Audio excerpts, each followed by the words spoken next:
All right, hello.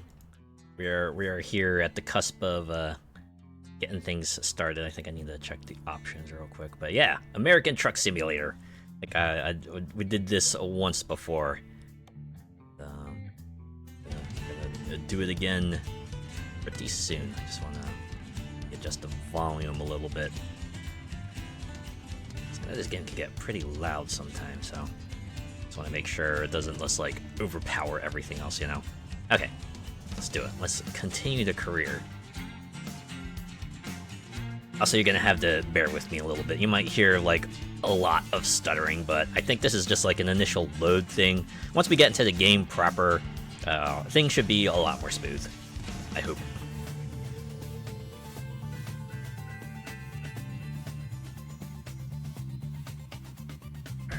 Need to worry about this. I got the controller I need. Okay, so why don't we start off a little easy here. Woo, trucking! Yeah, we're about to go trucking across California somewhere. I did buy my own truck, but I think for the sake of this stream, maybe we'll just stick with some miscellaneous jobs. You know, I could probably use a little extra cash. The truck I bought was like $90,000, so could probably shore up my funds here, you know. Anyways, oh hey, here's a good one. Plum puddings. We should probably get those shipped, right? I imagine there's probably some fellas out there who might use some plum pudding. Secondhand? Yeah, it was a secondhand truck. I made sure it was like a higher quality truck. It was kind of funny because they did pop up the tutorial prompt that was like, all right, yeah, pay attention to the star rating, right? The lower the stars, the more you might have to, mess with the truck in order to actually make it usable, you know? All right, let's do it. I did install the mod that adds like a bunch of Christmas jobs, but it was kind of funny because I guess the picture they had for the mod was like a way older version, because they used to show like the pictures of the shipments that you send, but I guess the later versions show the trucks that you're going to drive instead, which makes sense too. But I suppose if you didn't read the type of cargo you were carrying, you wouldn't even know that this would be like a more holiday-themed cargo, right? Expensive to get it running? Yeah, it's the whole restoration process, right? Like, restoring a small car is probably already pretty expensive. Try restoring a truck. That's a whole different beast. Metaphorically and possibly literally? Anyways, let's get these plum puddings delivered, right? They're not gonna ship themselves to the destination, you know?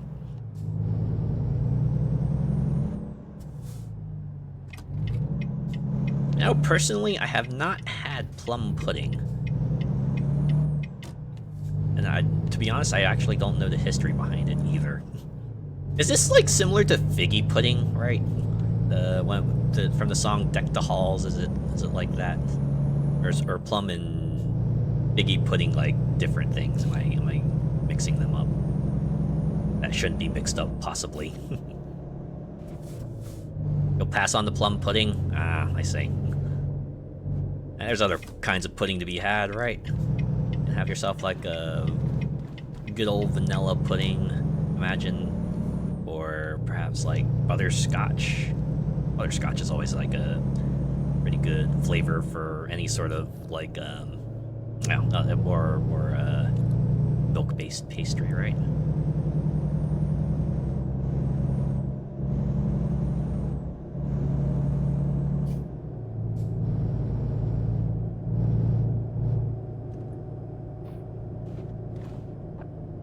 Well, now I think about it, figgy pudding was, We Wish You a Merry Christmas. It wasn't Deck the Halls, was it? Whoops.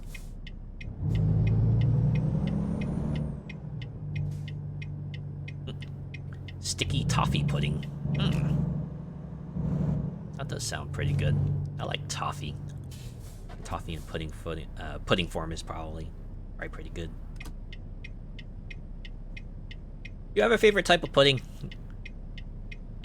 I have to admit, my tastes aren't like too complex, I'm fine with like chocolate vanilla, or heck, maybe like a chocolate vanilla in layers like they do sometimes in the pudding cups. That's always fun. Honestly, it's probably like one of the best uses of pudding. You can make some good layered desserts. like my personal favorite is probably like the dirt cups.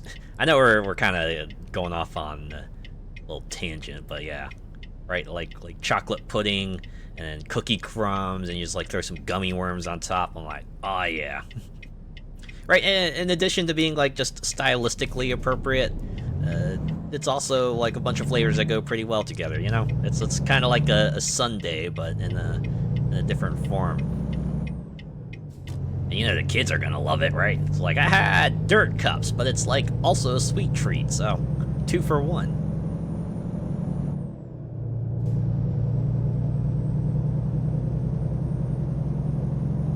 Now we driving. Riding. We are on the way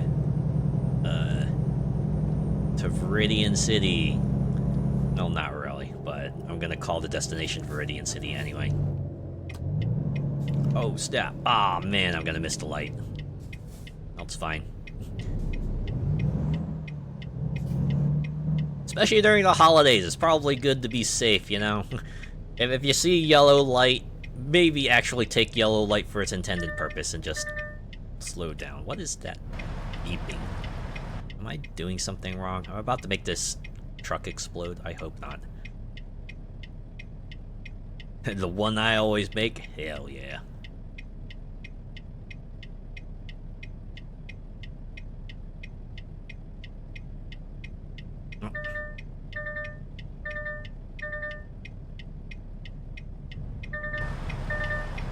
Is that like a proximity sensor? Oh, proximity sensor, okay. Alright. Now I know. That's actually pretty handy, you know? Man, technology can be amazing sometimes. Especially in a truck. You probably want to know if something's close to you. Mostly because, you know, you're driving a large thing, so the impact's gonna be greater. Also, you probably have, you know, a larger area to cover, so you can't, like, watch everything at once, so it's nice to have something there to let you know, hey, something's close to you. Might want to take care. Handy for turns by curbs, I can imagine.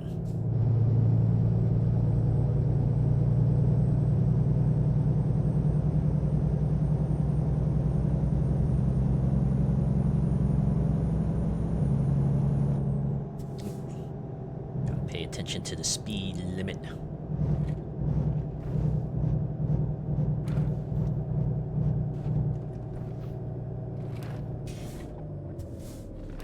Just go this way, right? Alright. Looks like we'll want to go east, so we'll have to stick on the right side.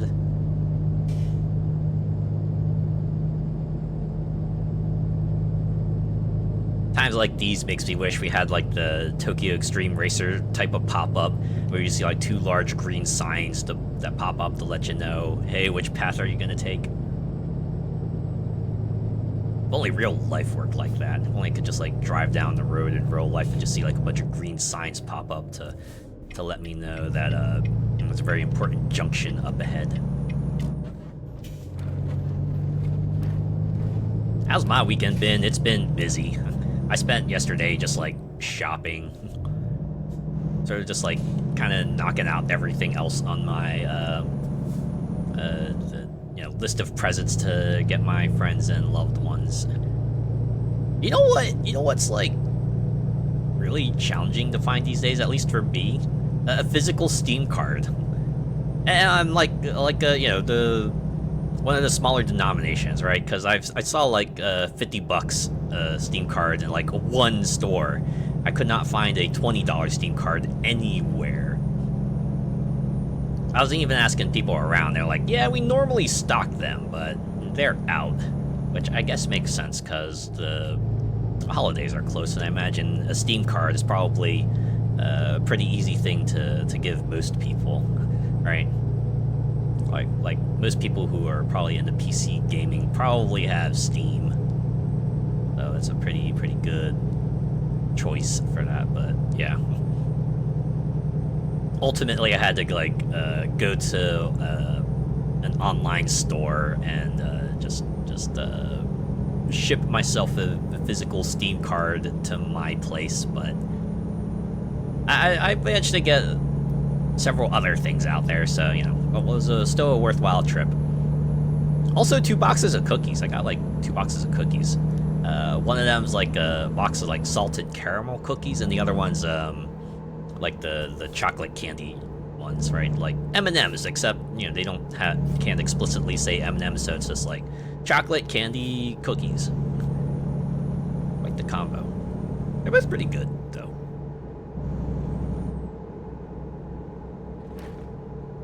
They have them at the checkouts here in the supermarket. Wow. I have to admit, the supermarket was like one place I did not check.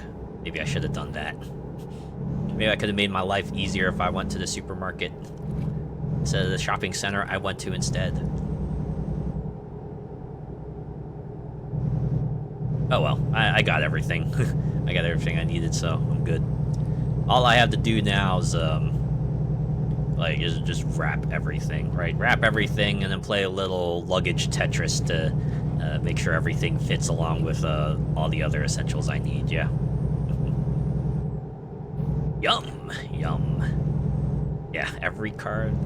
They had like a good number of other cards too, right? Had like, you know, obviously PlayStation, Xbox, Nintendo eShop cards were all there. Cards for a variety of stores and online services, and for other games too. There were like Roblox cards and Minecraft cards and like Google Play cards and iTunes cards and things like that. It's just you know, for someone like me who had to search for one very specific card, that was just an adventure and a half. And of course, you know, holidays are closing in, so checkout lines were pretty full. I imagine they'll get even fuller as Christmas approaches, which is why I wanted to go out this weekend and not like next weekend. Right, because next weekend is going to be like the last weekend before Christmas. You know, everyone's going to be scrambling for that, right? Certainly don't want it to turn it into a jingle all the way situation where I just gotta like race around town while I miss my kids like karate performance. You know, the kid's just gonna get like super mad at me because I never show up for any of his events ever, and then I gotta go like race against a postman who's also looking for this really popular doll, and then I end up just like becoming part of a Christmas parade performance, and suddenly the whole thing just like turns into Looney Tunes for some reason. And sorry, what were we talking about again? Always get the ones for local businesses. You know what? That's a good point. Unfortunately, like, a good number of my friends live far away, and I'm not, like, too knowledgeable on, like, what local businesses they have in their area.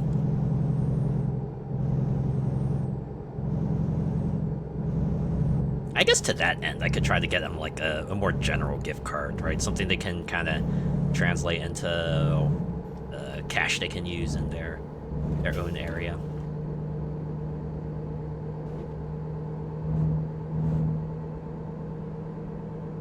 I'm going a little fast here.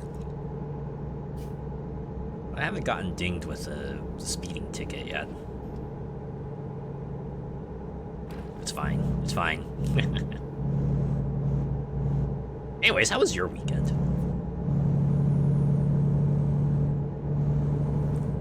You talked about the fur meat.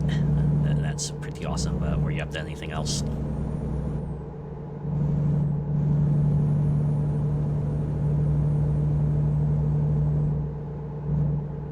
Going the right way? Yeah, I think I am. DPS's be tricky sometimes. I notice I'm covering it up.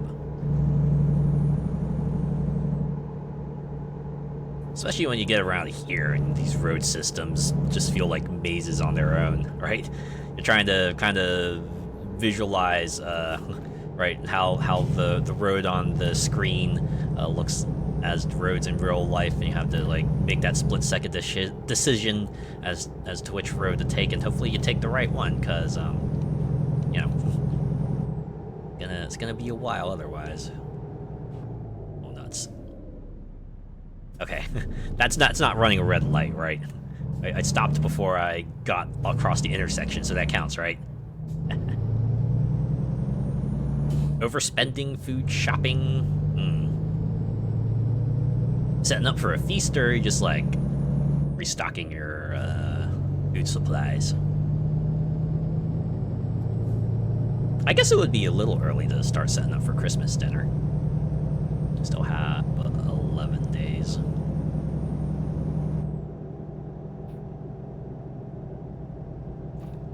It's like 1.5 weeks.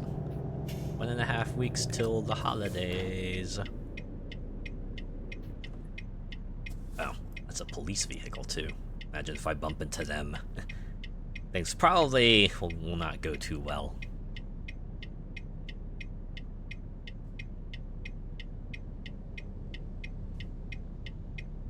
Good thing there's no penalty for not using a turn signal, but I use a turn signal anyway. It's just good manners, you know?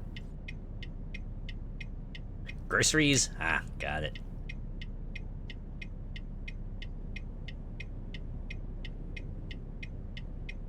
I was contemplating doing a groceries run yesterday as well, but I think I got enough food at my place that I could probably hold off for a little bit longer.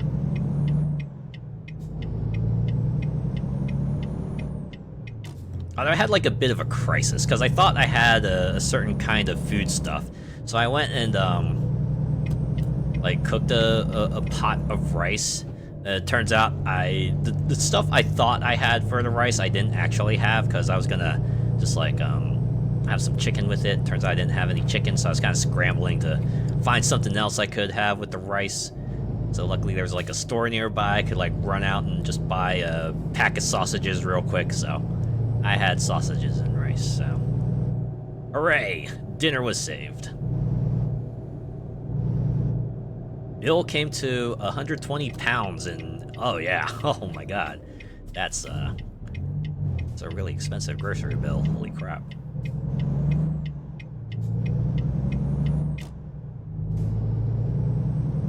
I think when it comes down to it, if I calculate like how much I spend on food every month, I think it comes down to like around $120 to $180.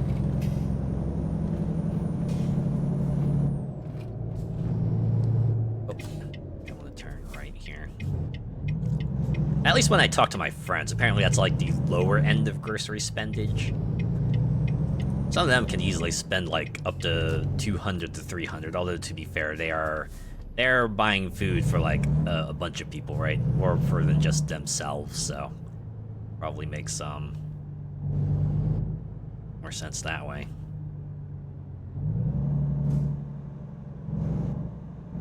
You can't see what you got. Oh, do you do online grocery delivery? I'd admit that's like the one area which I'm pretty old-fashioned in. I just I still go out and buy my groceries. I don't know. So something about just like being able to look at the food and, you know, kind of being able to make a value judgment right there, right? You can see the product in your face, and then you can kind of determine from there. Okay, is this something I wanna take with me and perhaps use later or not? Ah, you don't? Okay.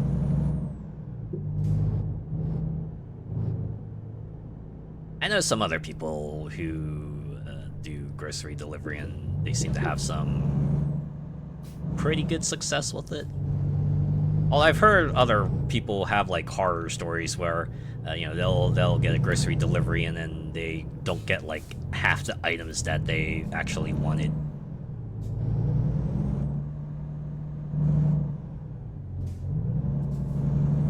Although I know going out personally also has like the other pitfall where you might end up buying more than you expected, right? You're just like passing by a thing, you see a thing on sale, it's like, oh hey, maybe I'll get that, or you see this particular limited time food that's like, oh what, wait, maybe I would go for this, right? You have to watch yourself there too, because it's like, well, you might not be able to eat everything, so okay. Let's play it safe, yeah. Just pull forward.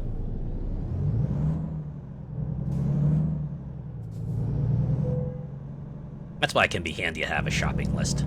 I usually have a shopping list with me. I'll usually just like, set it up before I go out and then... Alright.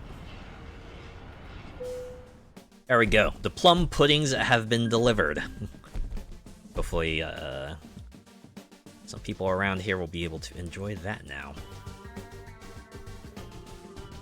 On a fruit kick. That's a good kick to be on. I've been trying to eat fruit on a regular. Like it's a good thing my grocery store usually has at least like one fruit item on sale every week, so I usually just like get whatever they have on sale and enjoy that. Also has like the upside of having me try out like a variety of fruits, and I'm pretty open as to like what kind of fruits I can have, right? Most of them I'm able to enjoy, Right, grapes, strawberries, oranges, apples, pears. There aren't too many of them, like, not a fan of. Oh, artificial Christmas trees. We should probably get those around, right? Because that's always a good way to get into the mood. You gotta get those trees out there, especially in the southern United States. Artificial trees are probably gonna be the thing that survives the best down there, huh?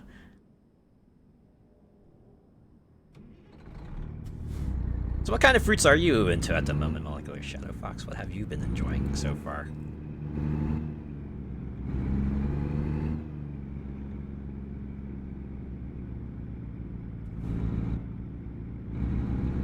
£3 for £5 on packs of black grapes. Ooh. Yeah, I really like grapes, especially. It's just like a good handheld food to have, It's like something you can kind of just like have on your lap and just like pop one into your mouth every now and then, like you could with like say popcorn or chips or something.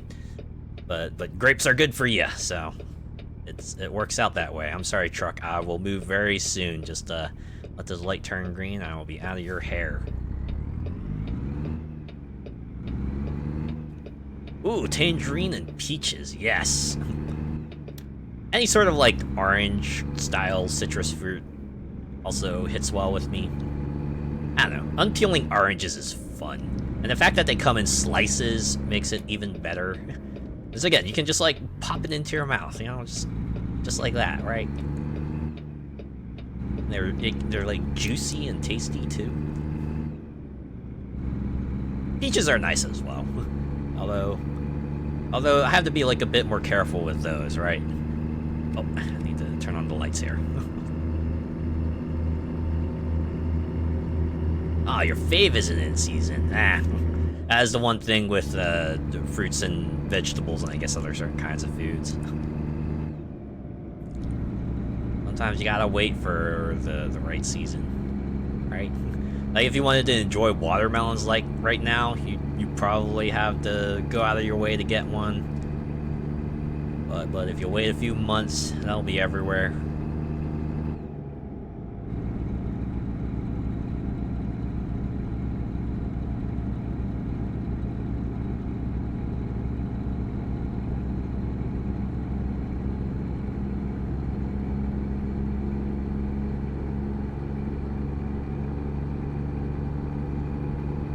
All year round watermelon here. Ooh, that's nice. I guess watermelon would be one of those things they would try to engineer a year-round version of.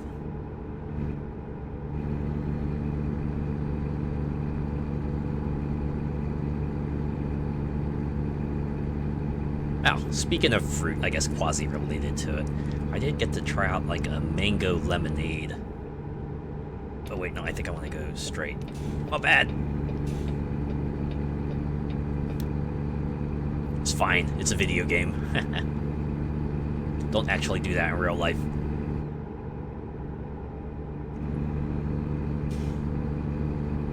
Sounds good. Oh yeah, it was very, very tasty.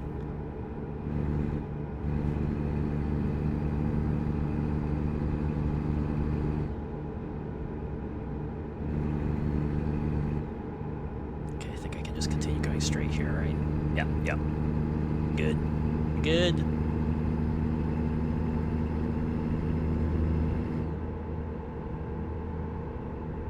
Also going a little fast. Should dial it back.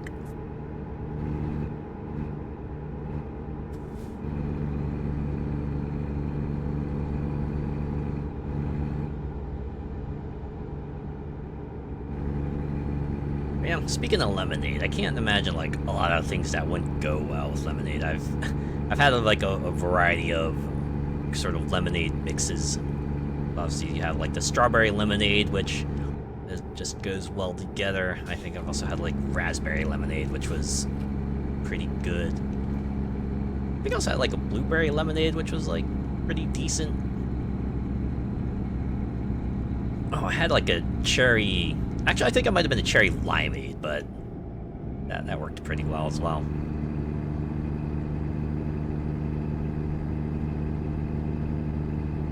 And then there's also lemonade iced tea, which is like better than you might think.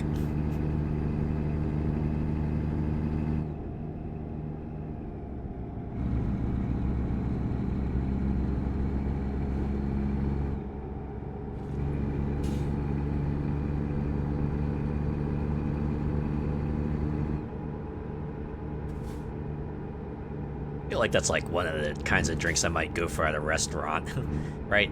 Sometimes I'll go for a soda, but other times if they have like some kind of lemonade that looks like it might be interesting, I'll usually grab that.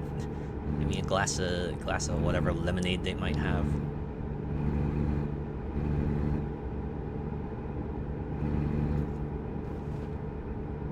I guess there's also like what they call like the Vietnamese lemonade, which is just lemonade plus Sprite.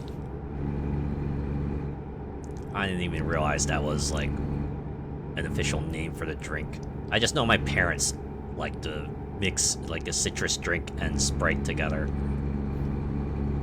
I guess I can see the connection, right? Because Sprite is lemon lime soda, and you know, so if you add like a little fizzy to the citrus, and you'll probably get something decent out of it.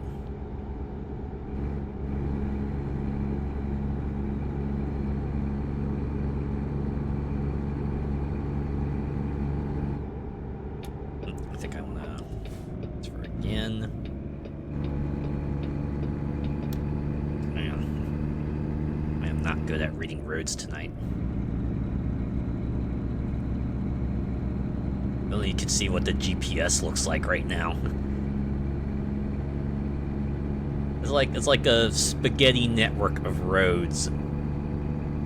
It's like the kind of thing that's like, unless you've traveled these roads and you know them like the back of your hand, you're probably going to be confused as heck. I'm pretty sure this is like the highway network they drove on in The Matrix for that one car chase scene. That's actually like one of my favorite bits of trivia about The Matrix. I forget which movie it was, but when they did their car chase scene, they were looking at like highways to try to film the car chase. They couldn't find like any highways that looked intimidating enough, so they built their own highway and shot it on that. It's like the biggest case of fine, I'll do it myself, and they did. I don't know if that network is still up, or maybe, I mean, I imagine they would still be using it, right? They gotta get a lot more mileage out of it. Can't imagine that you know, that custom highway was very cheap, you know. Victoria cordial mixed with lemonade. Oh, Vimto. Lemonade goes pretty well with alcoholic stuff as well. Wouldn't know it personally, but no. some other folks like that.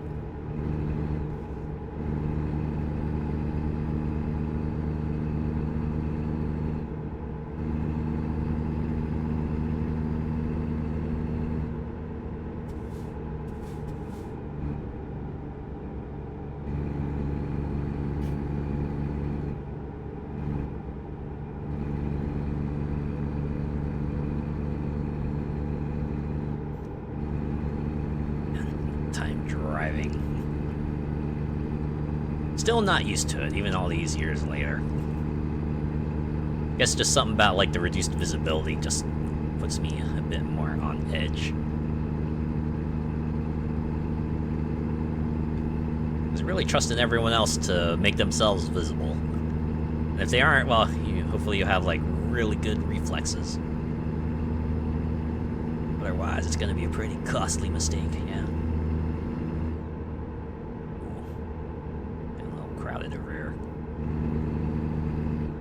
A float with lemonade. Oh, this is the first I've heard of that. But I guess it makes sense. Could imagine like a more citrusy ice cream mixed with lemonade probably would go pretty well together.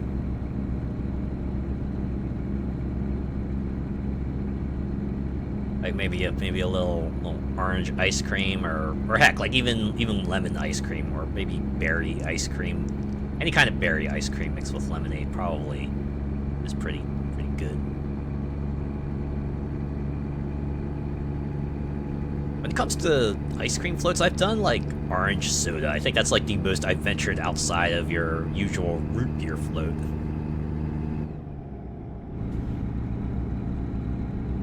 I could see people making a case for like cream soda as well. Oh, maybe like strawberry soda. I've heard of people talk about strawberry soda floats in a pretty good note. Strawberry soda with vanilla ice cream probably was pretty tasty stuff.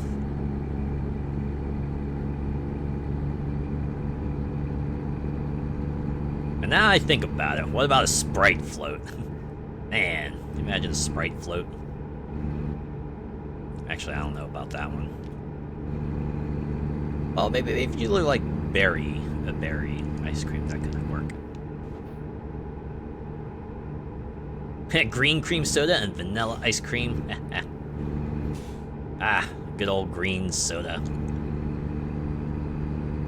I want to try that, right? Just to say that I've tried it. I see that like so much in like anime and like Japan travelogues and everything. I'm like, man, what is with this green soda? Why is it so revered? Oh wait, no, I think I want to go this way. Yeah, I keep on doing it. It's a minor miracle that I haven't smacked into anything yet.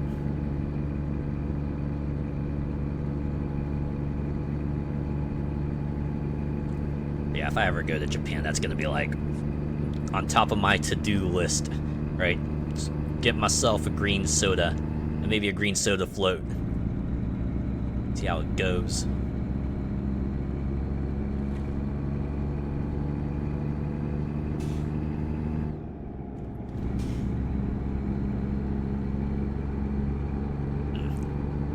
Which says there's an ad break starting in a minute.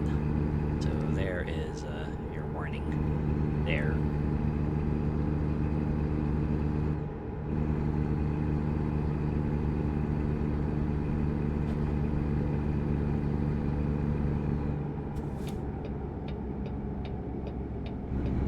This is actually kind of a long drive. Still got like 120 miles to go. In-game miles, of course. I did pick longer jobs as like one of my level up bonuses, so maybe that has something to do with it.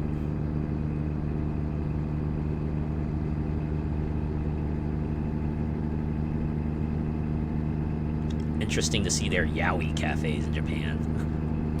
I need to do that too. I just need to like see what collaboration cafes are running whenever I decide to go there, right? That way I can perhaps plan a trip to those if I need to.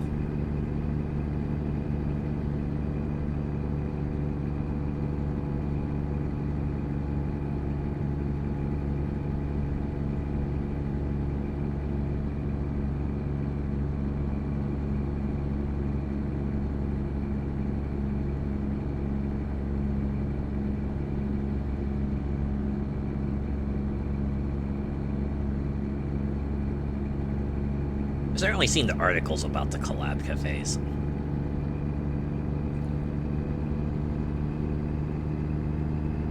It's definitely like one of those things where you're more there for like the experience and because you're a fan of the series, right? Sometimes you get like some pretty decent food options. For the most part, it's like, yeah, you're there for the decor, you're there for probably the merch as well. I can imagine Japan probably does a pretty decent job at making foodstuffs that's both representative of the character and also delicious.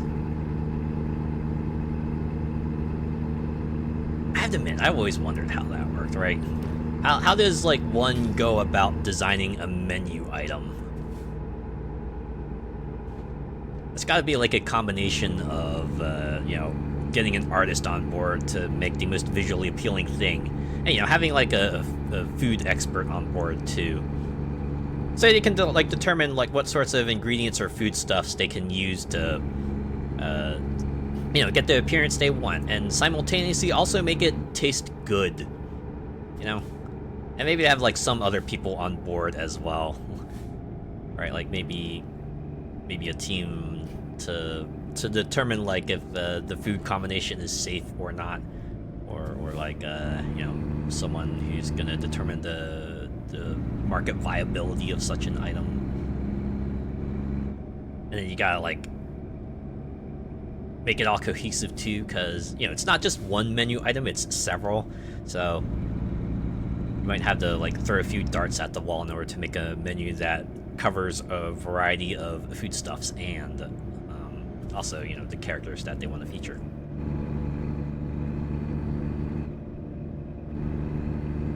Yeah, mind you, I ended up dragging my fiance out of the Pokemon Center. Come on, it's before hours. I get that feel. When you find that store that speaks to you, you're just like going all around, right? Especially if it's far away, you know, this is probably your one chance to grab whatever you can from that store, so it's like agonizing over every decision. Well, I don't want to spend too much, but I want to grab as much as I can, so what do I pick up and what do I put down? I imagine Pokemon centers in Japan are probably have like some really, really awesome pieces of merch there.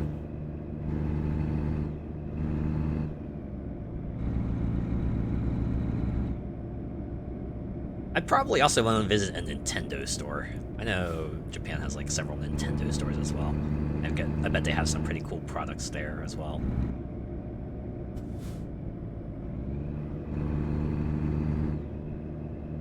Fortunately, I can't always go to New York if I want to hit up Pokemon Center and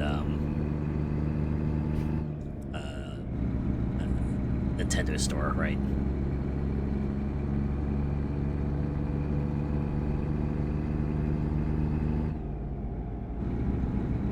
Plushes of your main Pokemon team and you'd be happy? Would be nice.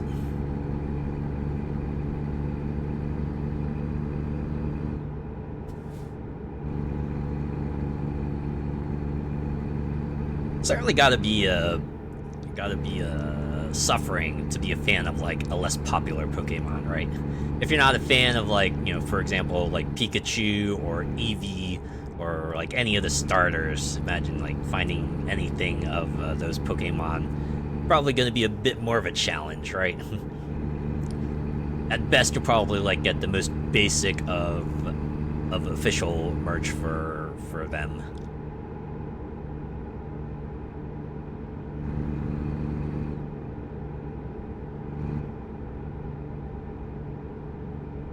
I forget which Pokemon it was, but I was like looking through the Pokemon Center website like during Black Friday. And I think there was, I think it might have been the Ralts line, right? Because Gardevoir, obviously, you know, super duper popular, but you know, you want like Ralts or Kirlia, you might be looking a little bit more. I think like the most I could find of Ralts and Kirlia were like pixel pins and maybe some stickers. Good to see your fave is popular. Oh, that's pretty cool. Pretty nice then. So you're not really hurting. We're looking out for merch.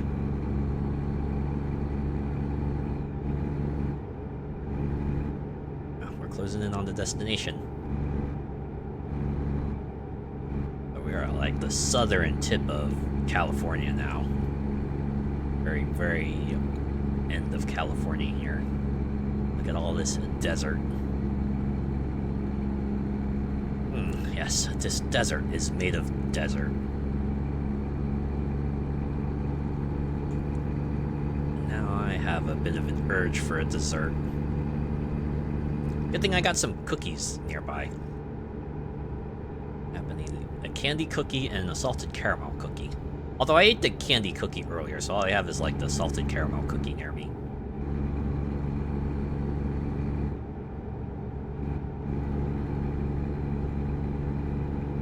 Need that sun here. Storms have been brutal. Oh man. Yeah, we are in the thick of winter right now in the northern hemisphere, so gonna be cold for a few months at least.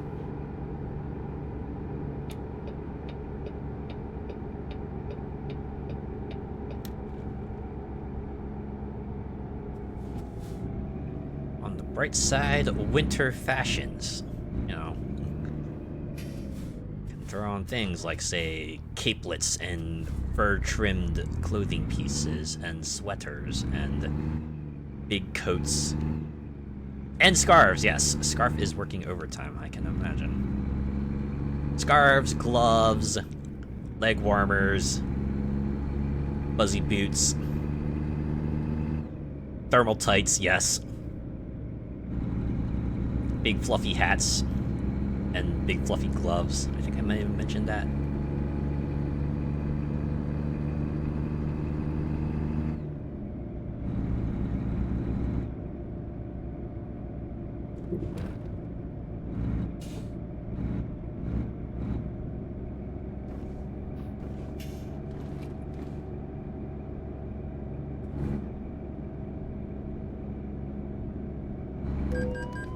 Ah, nuts. Well, there we go. My first speeding violation of this stream.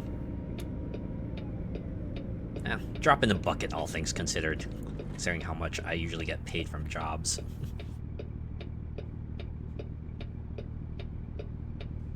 I like a good fingerless glove. At least in concept, right? In real life, I usually just go for like the full coverage gloves because I like having warm hands, but in like, you know, a character design concept, I like fingerless gloves. I especially like that, what was that one kind of glove that has like the part that only extends to like one finger, right? And you wear it that way. And it kind of covers like the back of your hand, but like most of your other fingers and your palms are exposed. Now, something about that kind of screams cool to me.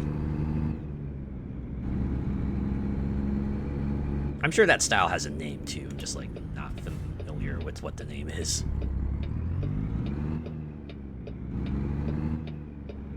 Man, look at that. Look at that neon plus sign. Feels like a relic of an old era right there. It's going down the seedy street, you see like a little flashy plus sign there, like, ah, that must be the first aid station. Actually, now that I think about it, that does look like something you would see in a video game. Like something you would see in like GTA or Saints Row. This is the medical center, restore your health there. You love your pink and black striped gloves. Aw, yeah. Striped gloves are especially nice, right? For the same reason striped socks are. Alright, let's see. How do we conclude things here? Okay, just bring it sideways. I think I can do that. Oh, you know what's another kind of glove that I've kind of grown fond of? The long glove. Once again, that's like an in-concept thing. In real life, I'd probably just like stick with shorter glove, but I don't know. A glove that goes up to your elbow. think has an air of coolness to it, you know?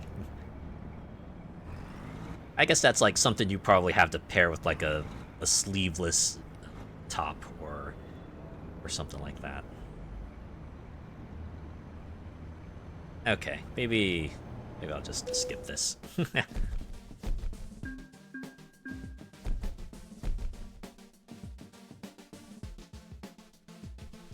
Got a lot of experience elsewhere. And 7,000 bucks, so speeding ticket, again, not that bad. You like those tops that have the gloves attached to the sleeves? Ooh, those are pretty neat too. That's how you know, like, an outfit's gonna be just like cohesive right out the bat, you know, when they just like supply all the pieces for you.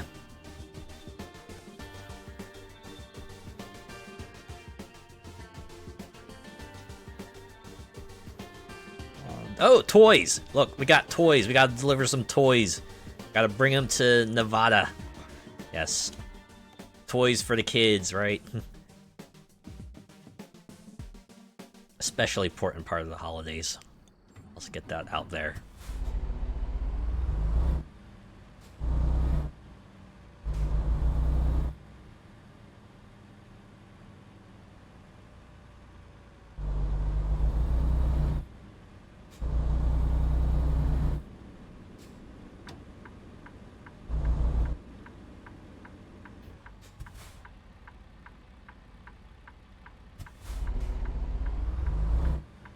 You bet I could femboyify some of the golf outfits.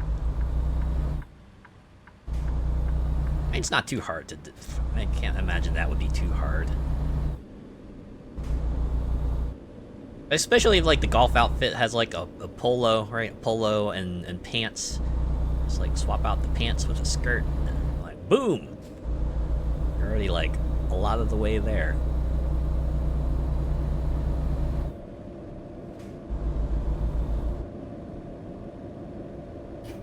Get some longer socks too on top of it. Maybe leg warmers if you really want. Might have something there.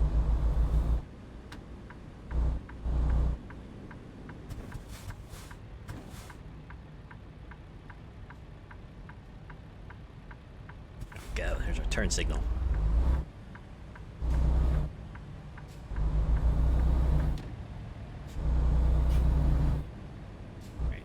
This one's 234 miles. You gotta be extra careful. Ah, I like how this one has the built-in screen, so now you have a fairly good view of the route that I'm gonna be taking here. Plenty of pink too. Yeah. In fact, you could probably do with a pretty good pastel mix in general, right? Just combine yourself like maybe a little pink and a little blue, or like a little green and a little pink, or maybe a little green and a little blue.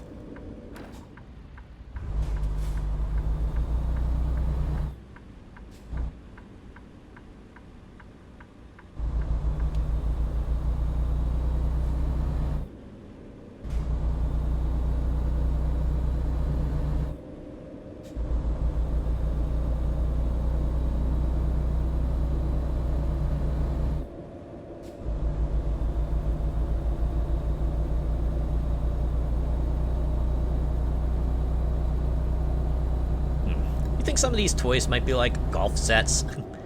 I like some toy golf sets.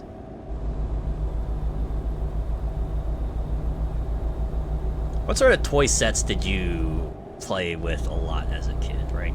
You know how the one category of toy sets that's like, you know, the grown-up, the kids version of some grown-up stuff, right? So you have like the toy golf, or like toy tennis, or toy cooking, or you know, toy doctor, you know, things like that.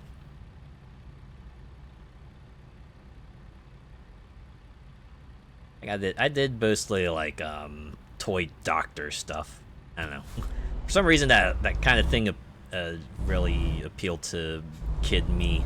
Okay, I think I want to go right here.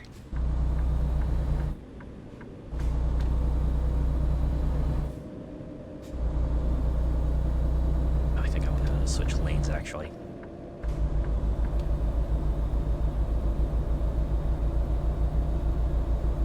One of mine is a white collared shirt with a black V-neck jumper over it. Ooh. That's a good layers there. A vest over a polo. It's a pretty decent combo. I think like a vest with a button up is a pretty good one as well, but I guess in terms of golf, you probably want to just stick with polos, huh?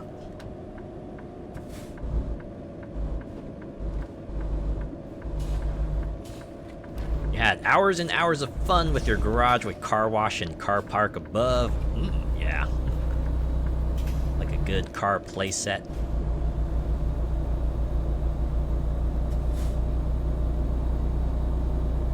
It's gotta be especially fun, right? Cause hey, you don't see that happening in real life. You just let your imagination go wild and just imagine all the sick driving stunts you get to do with them. Right, you know, just like cleaning things up is fun in of itself.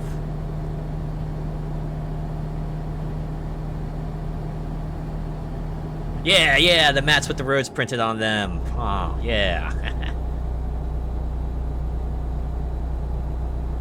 That's where it really comes together, right? That's when you get to build your own city, your city of adventure, where all your stories will go down. Go this way and then continue switching over here. I'm sorry, car behind me, but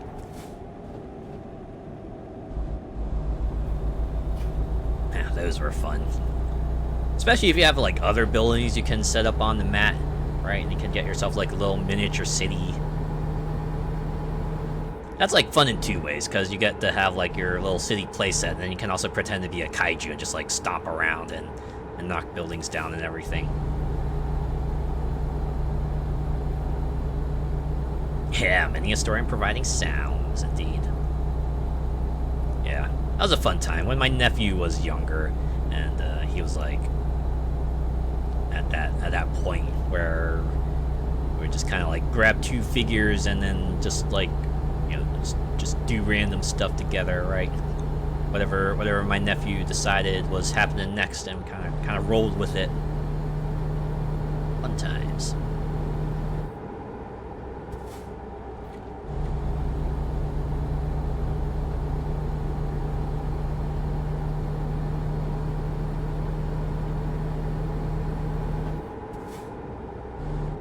Also doing the Foley work was also pretty fun.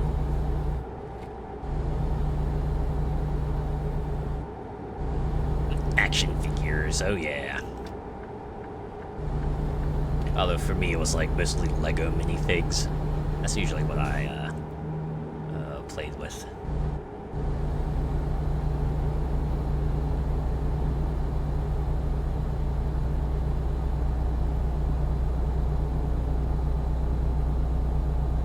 I think the closest I got to an action figure was when McDonald's was doing the Inspector Gadget promotion, right? It had like those 8 Happy Meal toys that you could combine together to just like make an Inspector Gadget. Although we only ever got like 6 of those toys, I think so. We couldn't get like the complete Inspector Gadget.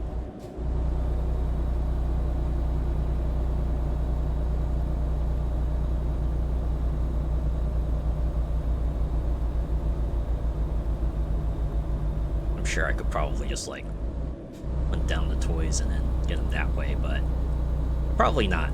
They're probably not cheap. Certainly not these days. And if anything, it probably deserves to be in like a museum or something, you know, like a museum of Happy Meal toys, just like throughout the years. You can see how the times have changed.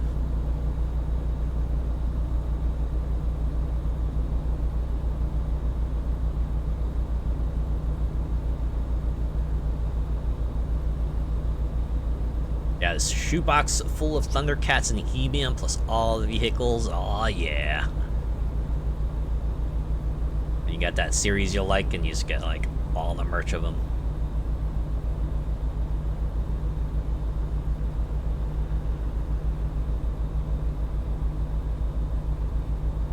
Although these days, for me, it might not be action figures as much as it probably is more like desk mats and like acrylic figures and keychains and probably like buttons and whatever else they might have. Postcards, stickers, things of that sort.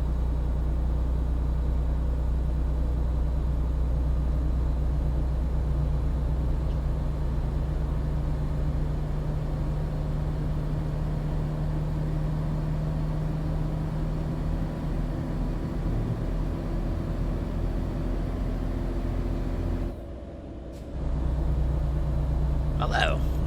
Speaking of Happy Meals, did anyone get the Grinch meal they had recently? I was actually looking for it, right? Because I was like, you know what? Maybe I'll just like get it once, you know, just to say I've had it. But unfortunately, when I went to order it, like every restaurant I checked was out. I'm like, well, I guess that's that. Ah well. I think the biggest draw for that meal was like the shaker fries and the socks. I saw someone else stream themselves eating the meal, and they were like, it's fine. The socks are cool, I guess. Other stuff they had was interesting too, but part of me wishes they would just like make shake fries just like a regular menu item, but maybe I can understand why they wouldn't want to do that in the States. I feel like that could be troublesome in ways. They done great with the Hell of a Boss merch, I bet. Those folks seem like the kind of fellas who know how to do like you know, online promotions and stuff, and yeah.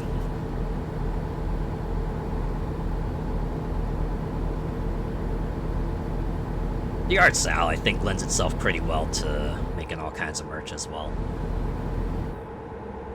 Kind of thing that looks great in motion and on stills.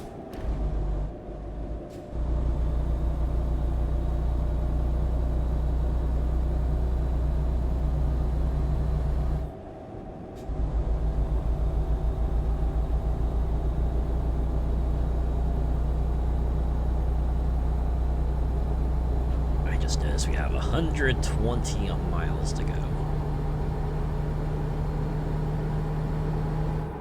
Quite the contrast with the last environment we've seen, right?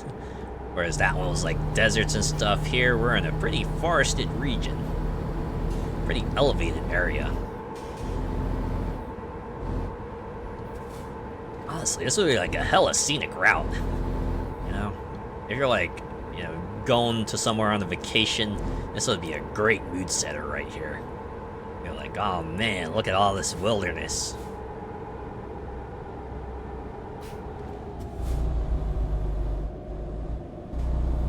I was about to say this is like the kind of road you might see in like a Need for Speed game. I don't know, it just feels like something that Need for Speed would create, you know? You got like trees on all sides, you got like roads with pretty decent curves, so it's pretty easy to get up to speed, and you're not gonna find yourself too challenged by the road itself. Works out that way, I think. That reminds me, you need to get to the cinema next week to see FNAF 2. Ah, yeah. Put that on your schedule. Check it out. It's been a while since I've been to a theater. To be honest, I don't know if I'd want to go. It'd have to be like for a pretty big deal. I think the last time I considered going to a theater for a showing, it was like for a Konosuba movie. I ultimately decided not to go.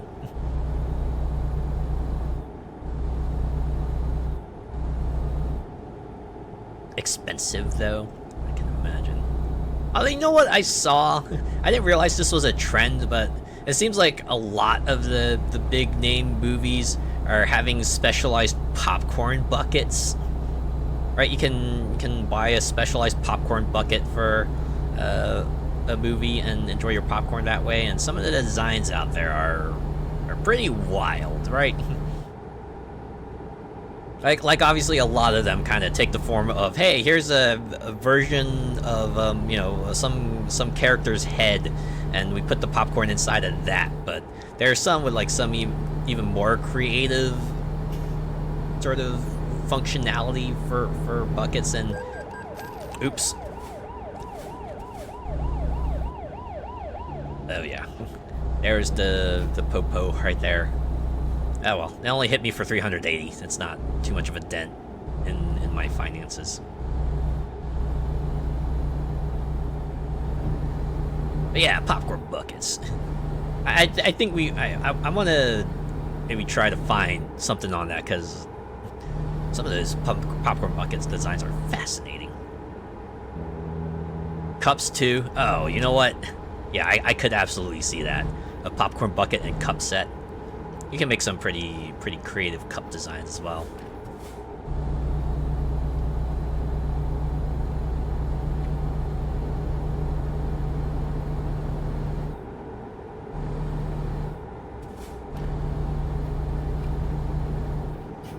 I have to imagine they can't be cheap though. Probably have to pay a lot of extra money if just for like a specialized plastic thing to hold your popcorn. Right, and you're probably not going to use it too much outside of the theater itself. Maybe wash it up and put it on a shelf, and when someone visits your house, you can be like, yeah, that was the time I went to, you know, like see a movie in the theater, and they had a specialized popcorn bucket.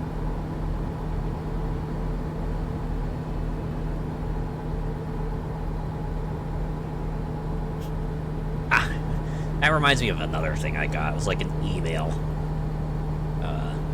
It's like a theater. There's whatever theater was advertising. Apparently has like a popcorn pass now. Man, you know, you pay like a ridiculously large sum, and then it entitles you to like half off popcorn once per month or something. Which, I'm gonna be honest, does not sound like the best deal.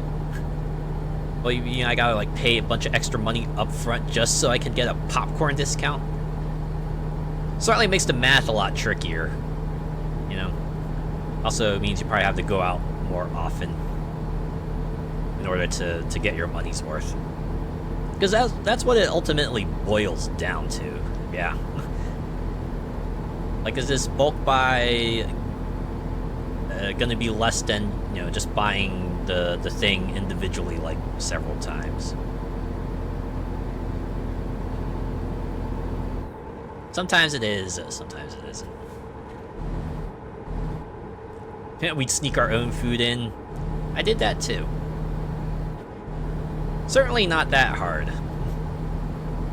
You know, obviously you don't want to sneak in something too big or too fragrant or too difficult to eat or like too messy.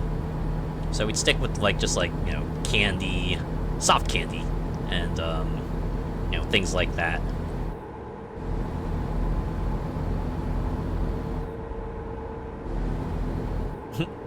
You're like, whoa, first time in the U.S. cinema, burgers and fries. I know I've seen hot dogs kind of be like a menu item. Hot dogs and nachos, you know, along with the obvious popcorn and candy and stuff.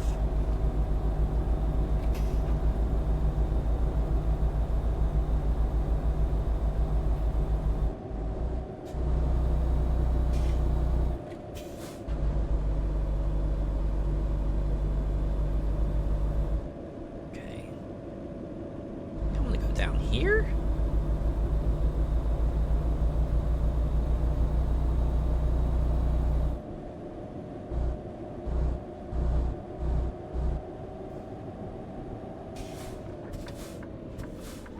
Very close to our destination.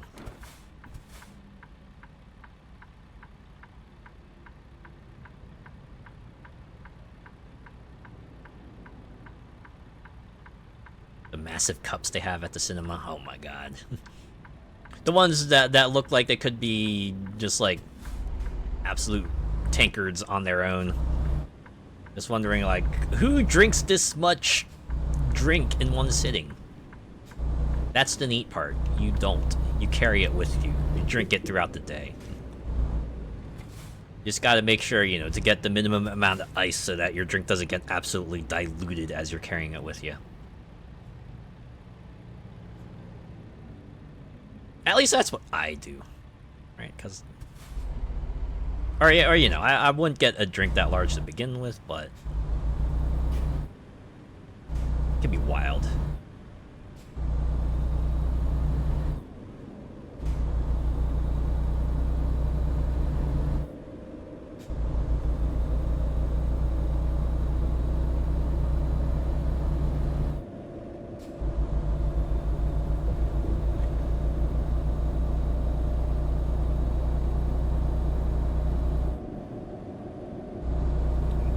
Drive-through.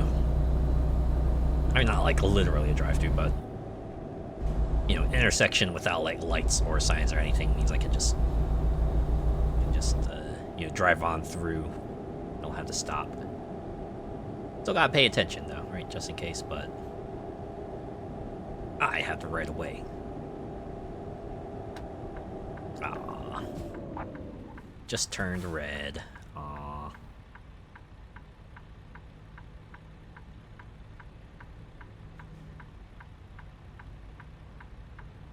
That'd be one way to stealth drink booze. What? It's just Sprite. Tries to look innocent. Or the old classic, bring vodka with you and pretend it's water.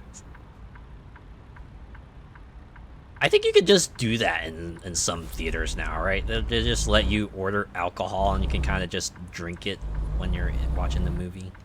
I think I saw some people talk about that. Still sounds pretty wild to me, to be honest. Oh yeah. Just toys to the convenience store. Just bringing it in here. All right, let's go. How do I want to handle this? You know what? Let's just skip it. I feel like seeing where the landing spot is. I don't know if I could. It might take some work. Nah. You can handle it. Take the toys and. I gotta go. I gotta make some more deliveries, you know? For the kids!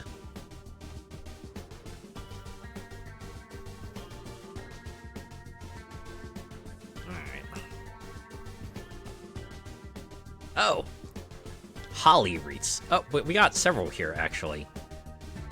Chestnuts, Yule logs, Christmas cards. Okay, maybe not road roller, but the other ones for sure. Are they those cheap pharmacy toys you get? Yeah, unfortunately they probably are, you know? Given the kind of store that is, yes, probably. Right, the kind... They're not stocking the quality stuff, you know?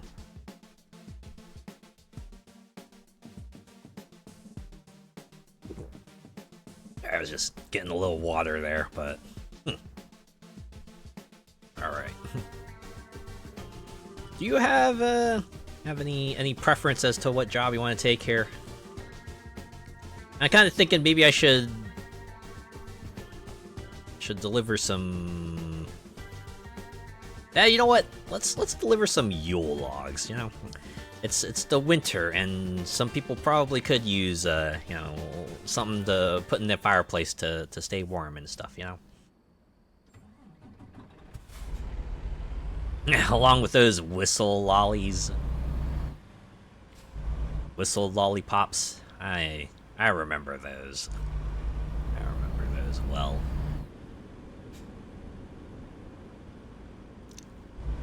Really like doing those, like, 2-in-1 kind of treats back in the day. It's a whistle and a lollipop. It's a ring and a lollipop. Oh, look, this candy has more candy inside it.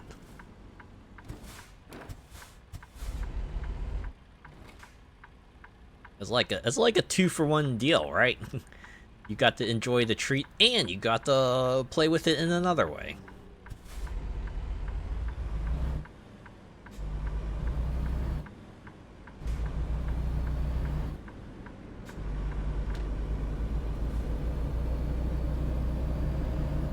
You were a massive Push Pop fan?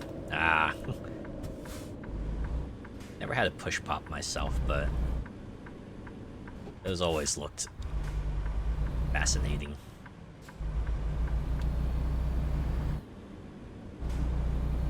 What do you mean I could just, like, eat a little bit of, ice cream as I push it up?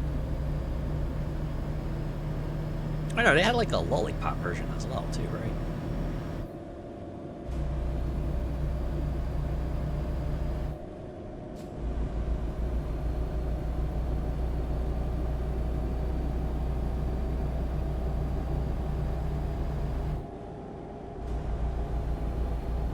You know what I also liked?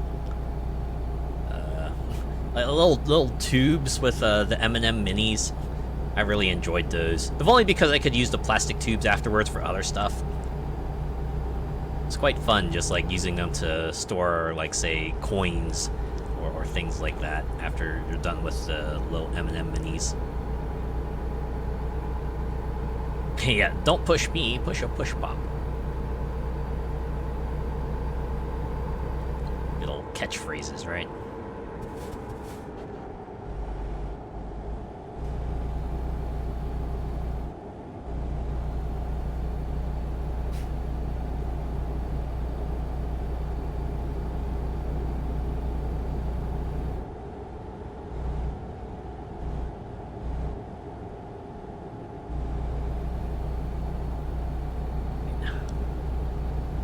We're off to Bakersfield.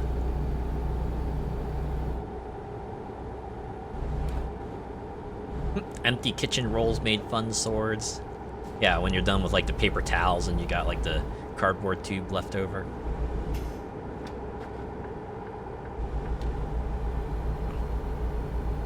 Such a recognized concept that Penny Arcade made a whole character out of it. The little cardboard tube samurai.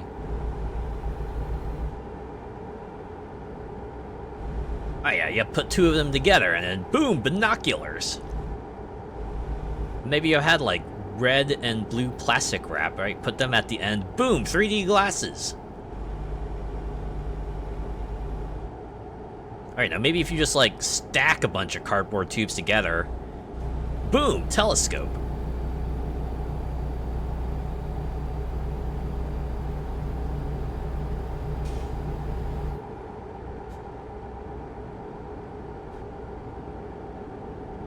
Certainly a lot of other things you could do with them.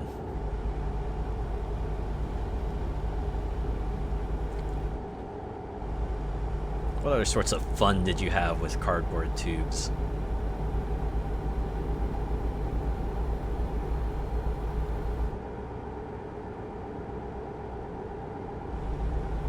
Yeah, empty tins for stilts or a phone. Ah, yeah, I remember the tin can phone. It's like your first experience with science, right? It's like, oh wow, I can transport my voice over longer distances.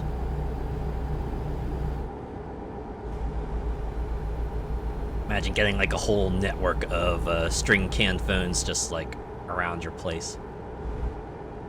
It's probably like how they actually did things back in the day.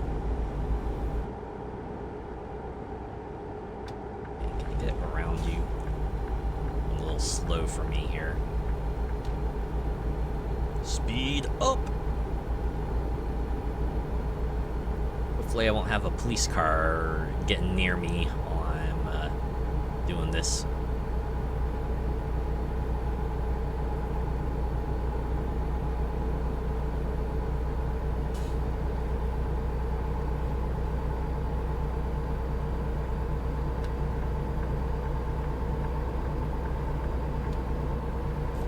Good, but it all changed with walkie-talkies. Oh yeah, for sure. I did get walkie-talkies as a Christmas present a really long time ago as a kid. Of course, we tried it out right away. Right, it's like I took one, and when my siblings took the other one, and then I went outside, and then we kind of just, like, communicated through each other there, and that was our fun with it. Not quite sure where it is now.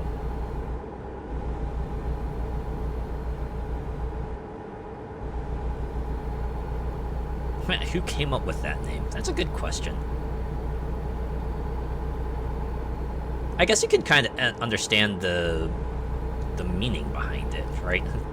It's a device that you can use while you're walking, right? You talk into it. You can use it on the go. It's like a proto-telephone, almost.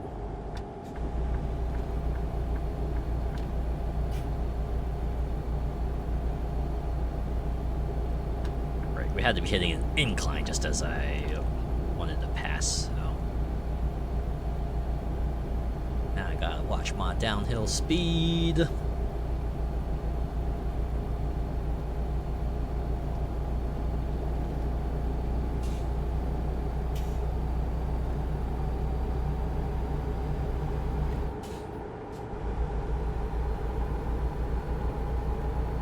Had a legit one when you were a town guide. That makes sense. I imagine jobs would probably be a good context for walkie-talkies. Especially when you're doing something with, like, yeah, town guide, where you might need to relay information to someone, or someone needs to relay information to you. I've seen people have them in stores as well. I could see a case for that in there. For similar reasons.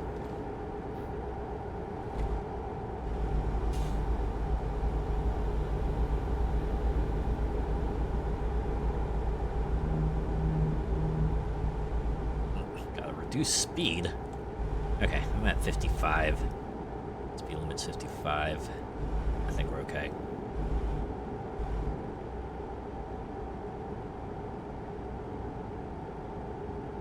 This is a pretty long job, though. I notice I have 270 miles remaining. Ah, yeah. Good old lane merge. Getting there, y'all. I am a slow-ass vehicle.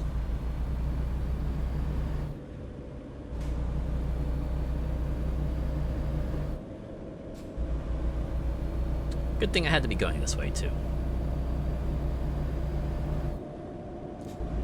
Easier than a CB.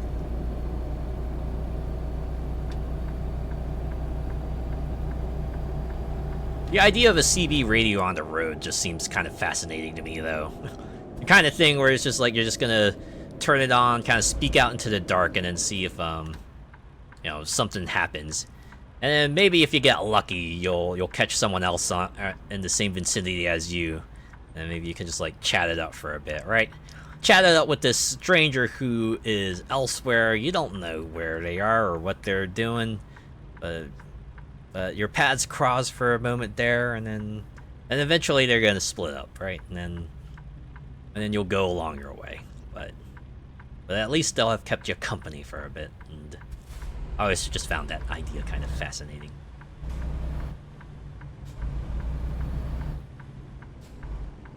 It's just like some folks that kind of pass in the night, you know.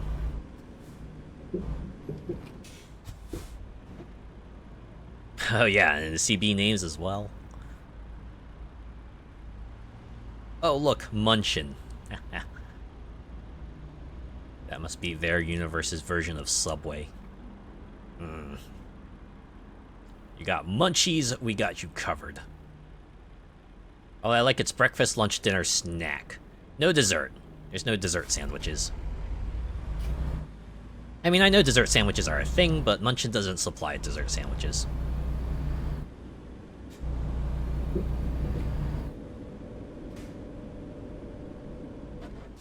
You were gonna say Subway colors? Yeah. Very, very Subway colors. Oh, that's another thing I want to try when I get to Japan, right? I want to try that fruit sandwich they have. You know the one, right? It's like got the... in between two pieces of bread, it's like a whole bunch of cream and a bunch of fruit just like cut in a way that makes it all look very, very delicious. And man, I want to try one of those.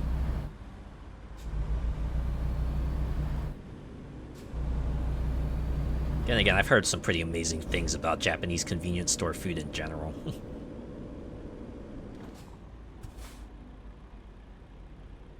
Like, you usually get a pretty decent meal there if you want to get something there.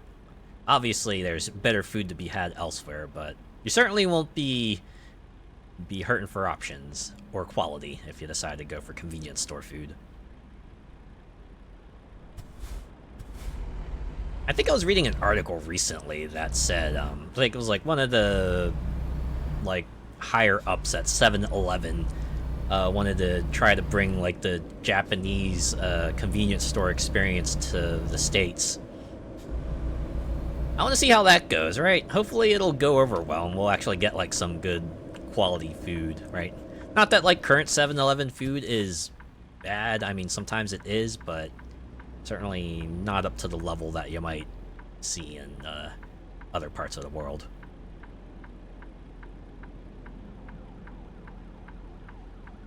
Your cousin went there snowboarding in Japan? Imagine Japan has probably got some pretty good places to shred if that's what you're looking for.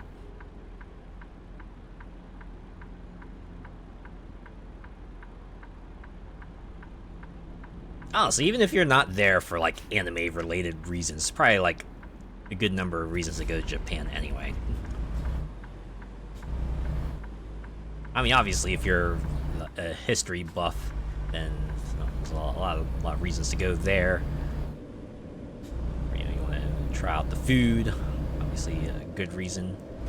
Or you want to try out like some of the more unique locales there, obviously another good reason. You could really just like spend a lot of time there, I imagine. Just like getting a lot of stuff done. Yeah. Horror stories about the gas station sushi. Yeah, that's always the word of advice people say, right? Don't get gas station sushi. Certainly agree with that, right? Get yourself a specialty restaurant that serves you sushi. You usually get like a more authentic experience that way.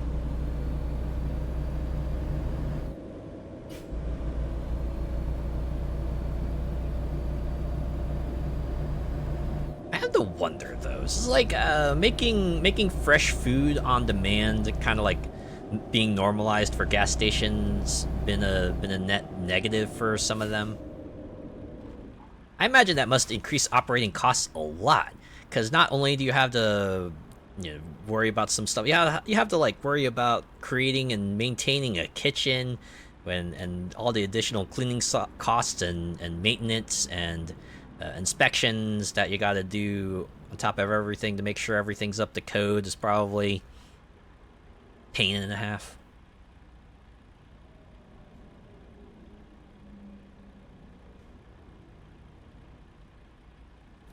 At least around here, I feel like more often than not, like the gas station convenience stores will usually have like some sort of fresh food option, right? Like sort of like a made to order kind of deal.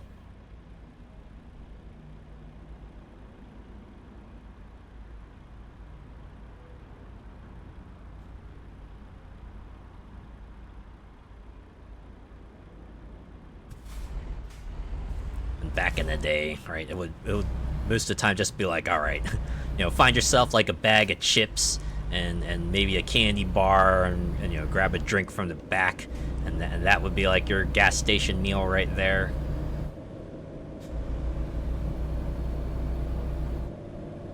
Petrol stations are daylight robbery with the prices of stuff. Yeah, that's the other thing, right?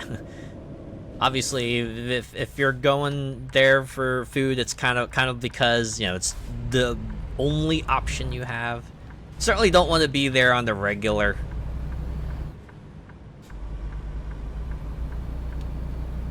But I imagine for some folks, maybe that is the best option for them.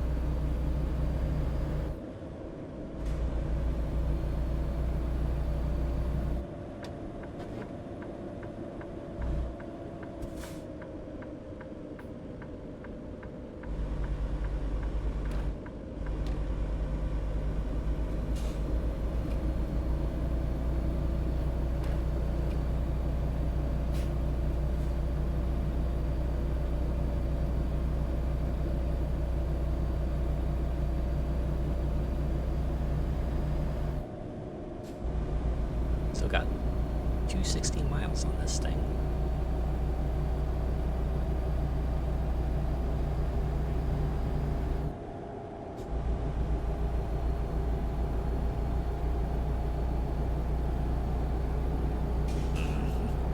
overcast skies. Probably be seeing that for a bit. Oh, the switch lanes. Okay, good, clear.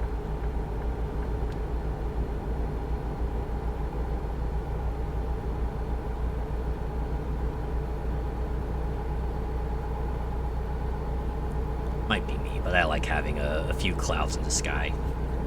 Having completely clear sky, I mean that's fine too, but I guess having clouds in there gives it a bit of variety, you know.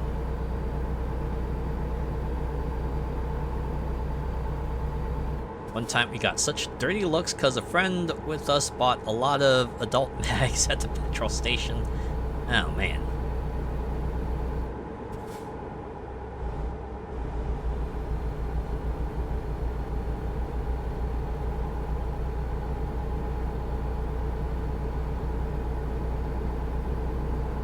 Remember that demo, that other game I was playing, Inconveni, right? That was about kind of like stocking a convenience store shelf. I don't know, for some reason I just like reminded of the magazine rack on that one. I remember magazine racks. They were more prominent back in the day. These days, I will usually only see a magazine rack like maybe in a bookstore. I feel like even grocery stores don't have like a big old magazine section anymore. I mean, obviously magazines aren't as prominent as they used to be, given the ease of which you can find articles online.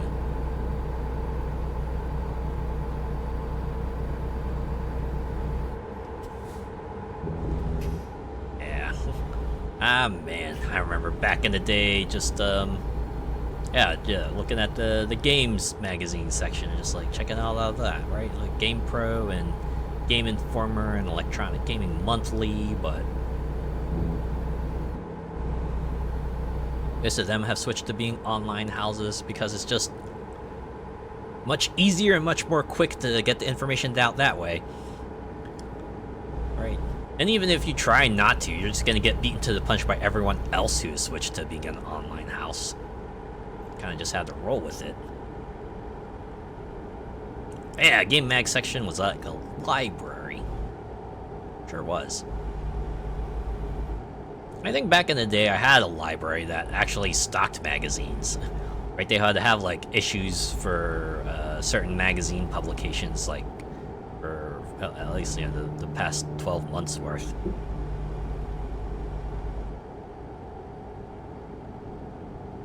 One shop even put chairs in because folk just stood reading magazines. Ah, that wouldn't happen here. They would try even harder to get people to buy the magazines and then shoo them away to keep the traffic flowing.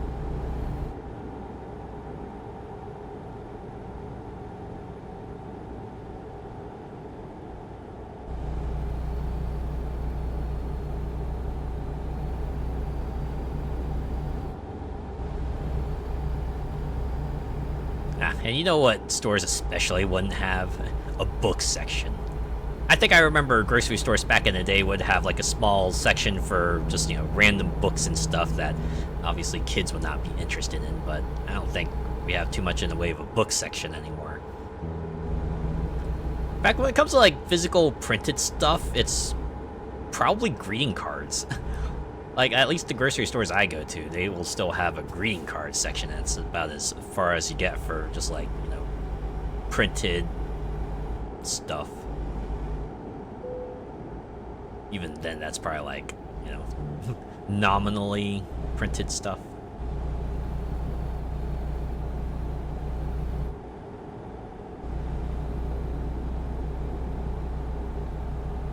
Okay, when it comes to greeting cards, are you like the type of person who just gets them as you need them, or are you someone who, if you find like an interesting design or like, you know, something funny, you'll just grab it and then save it for later? I'm kind of a mix of both. I feel like most of the time I'll usually just like seek out greeting cards as I need them, but occasionally you'll find the one that I'm like, oh, this is pretty cool. And maybe it might not be here next year, so I'll just like grab it for now, and then I can use it next year maybe.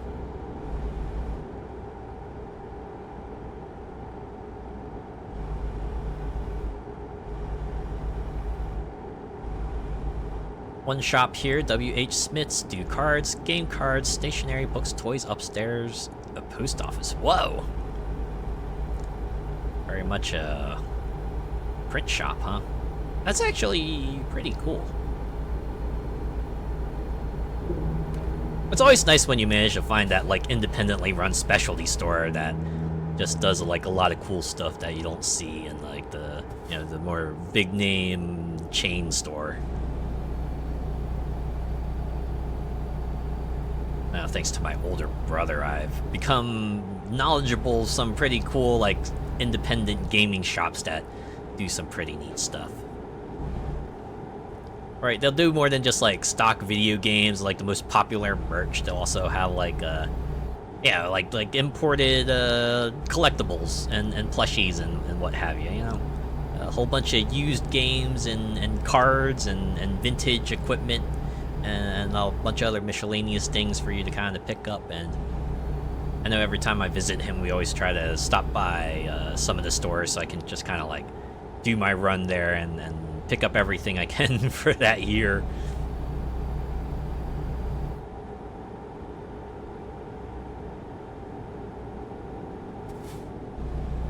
Tend to only use Moonpig online for custom greetings cards. Oh man, I don't even go for like custom greeting cards. I used to, cause my family had like some sort of like greeting card software that we used to use like a few times to make greeting cards and stuff. But obviously, that software is probably like super outdated and very incompatible with current stuff now. So.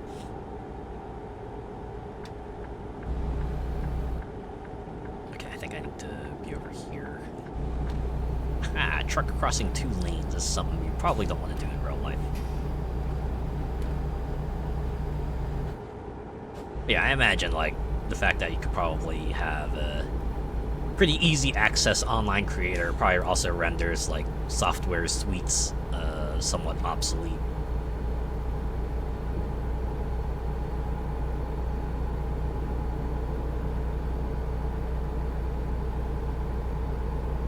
Always get my mom a custom calendar from Vistaprint of her favorite brand. Yeah, that's part of it, right? You got like the specialized websites that will, you know, get you that personalized product. Oh, yeah, custom made, right? Something that you can kind of tailor to the likings of, you know, your recipient.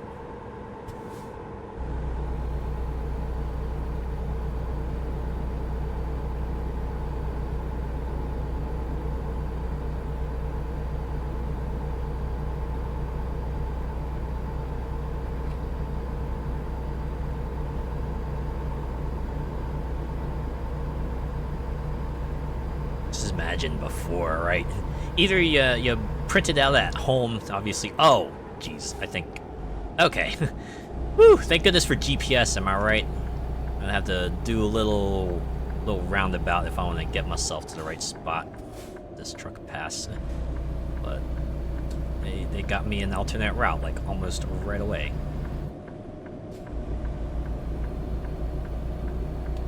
Yeah, I was saying, yeah, you printed it at home, and obviously it wouldn't be, like, the best quality, or you'd have to, like, carry it out to, like, a print shop, and then, you know, they do their thing. Now, you don't even need that. You just need the right website. You know, someone that's usually reputable enough for that. They're certainly out there.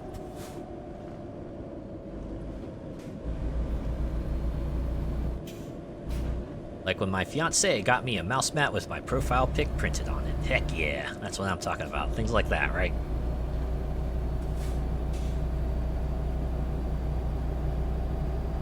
Make custom play mats. You'll probably find like some more specialized websites that make more specialized custom stuff for you too. Like if you wanted to tell me, there's probably a site out there that will help you create like a custom printed deck box or like card sleeves or something like that, I'd believe you. There'd totally be a market for that.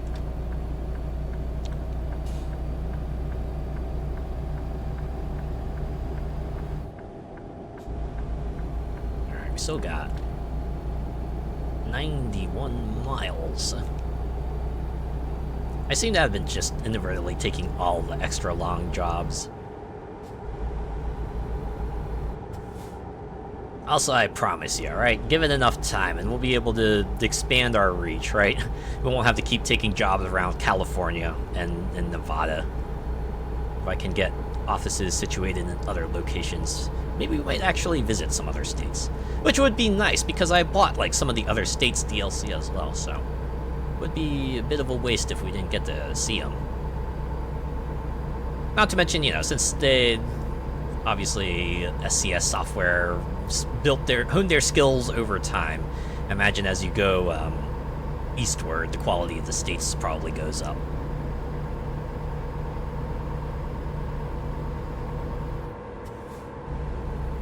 I like that Xbox has a creation suite for custom Xboxes. Oh yeah, yeah. They have, it's especially for controllers. I have to admit, I go to their like controller design lab a few times, right? Mess with that a little bit. I'm like just thinking to myself, oh, do I maybe actually want to like make this custom controller real? But they are pricey though, but it's pretty neat, right? And the degree of control you get over making your controller is pretty neat as well. Like, they give you a lot of options for changing the colors of various parts and, you know, swapping out the designs of the face buttons and the joysticks and everything like that. You can even engrave a custom word on it. It's all pretty cool.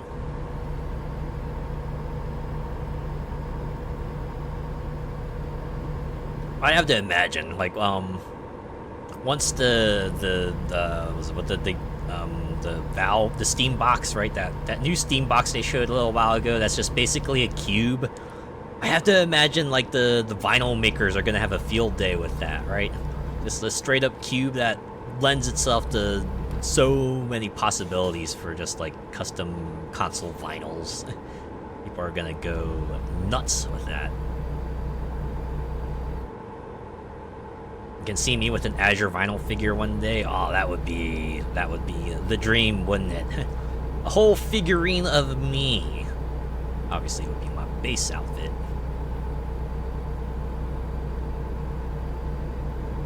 I guess for now we could settle for like an acrylic figure. Gonna start with acrylic. But yeah, wouldn't that be great? Just see like a big old PVC statue.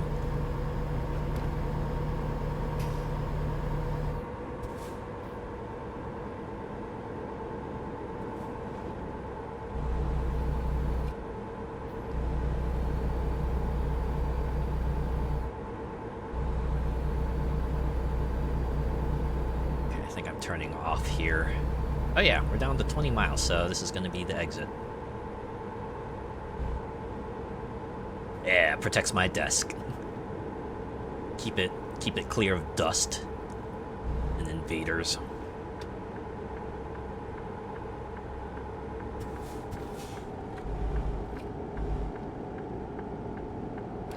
Way over here.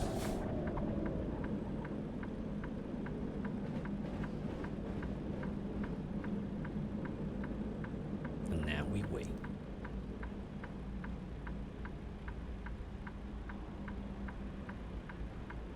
Although, if I do have a figurine on my desk, I have to be extra careful, you know?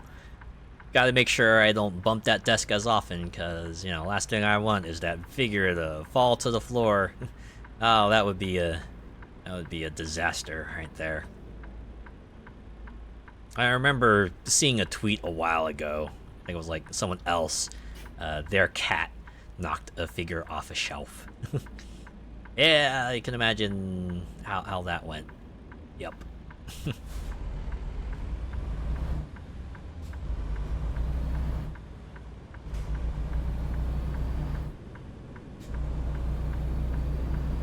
Yeah, a bit of dust gale force attack. Use a little whirlwind to blow it away. Wind tunnel to just like knock it right off the edge of the desk. Scatter it to the ground. And then I could just use vacuum cleaner to suck it all up. Yeah, the actual vacuum cleaner appliance, not like a vacuum cleaner spell or anything like that.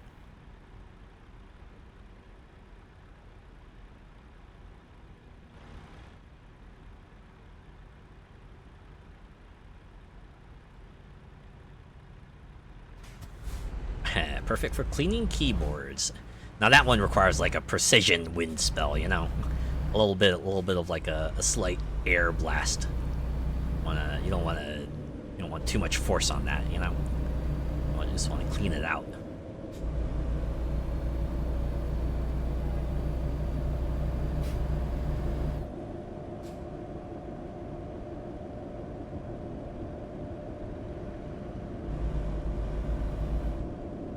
Level 5. Level 5 cleaning. Difficulty rating? Expert.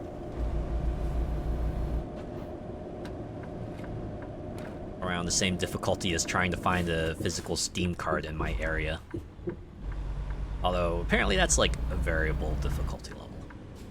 Some people have a pretty easy time.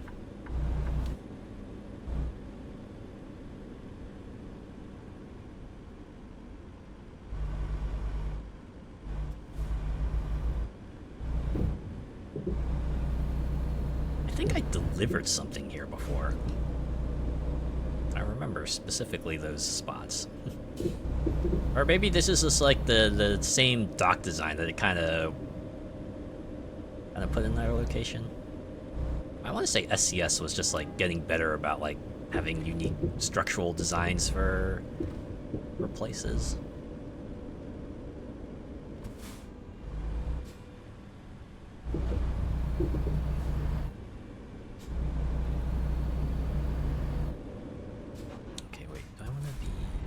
Here, or is it like the next row of boxes up? Okay, the next row of boxes.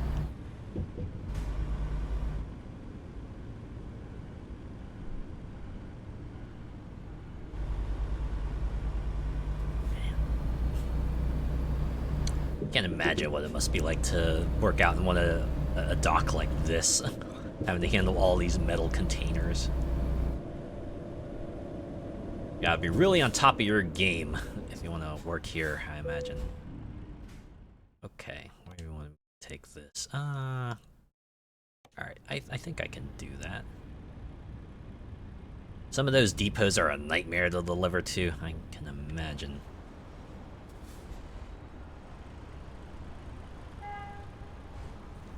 Just like very sharp turn and then sharp turn it again so I can just like get in there all nice like.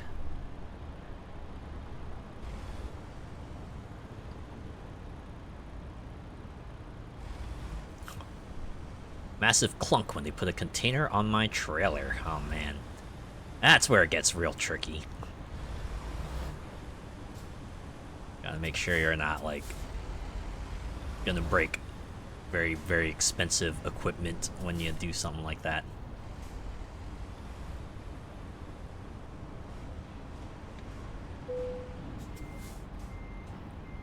Oh, yeah, there we go. Press Y to decouple, and boom! We're done. Another excellent job. Ah, yeah, and then you have to lock it down. Yeah, that makes sense. Certainly don't want a metal container sliding around. Alright. Let's say we do one more. Let's get one more delivery done. For the kids!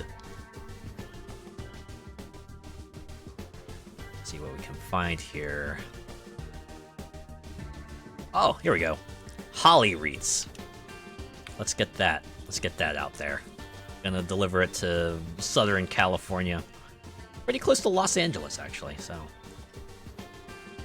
Final part of the puzzle, right? We delivered the trees, we delivered the toys, we delivered Yule logs, plum pudding, and finally the wreaths.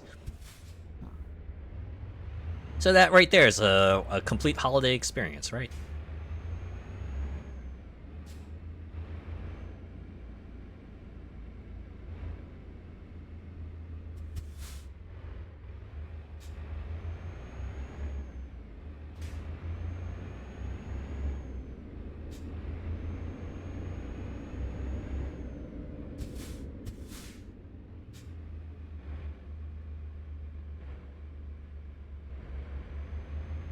I think I remember coming out of this place, you have to go to that one little area and then get like the inspection done. And if you're not careful at entering this spot here, you might get stuck.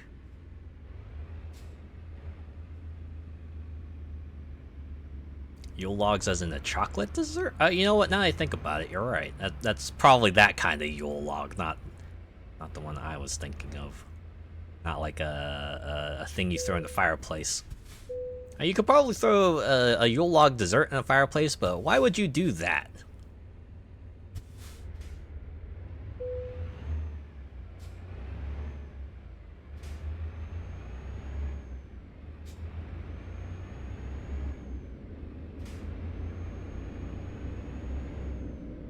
Gotta love a good roll cake, though. I wanna try more roll cakes.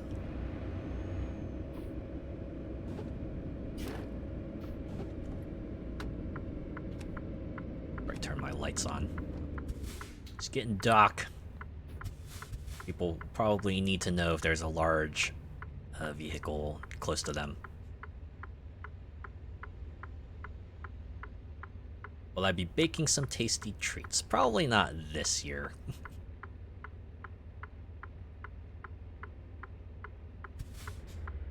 I do hope maybe sometime in the future I can at least try some semblance of a cooking stream. Although it'd definitely be like one of those cooking streams where I'd just be like on the screen and then I just post up pictures of my cooking progress. I think, at least in my current living situation, that's probably the best way for me to do things.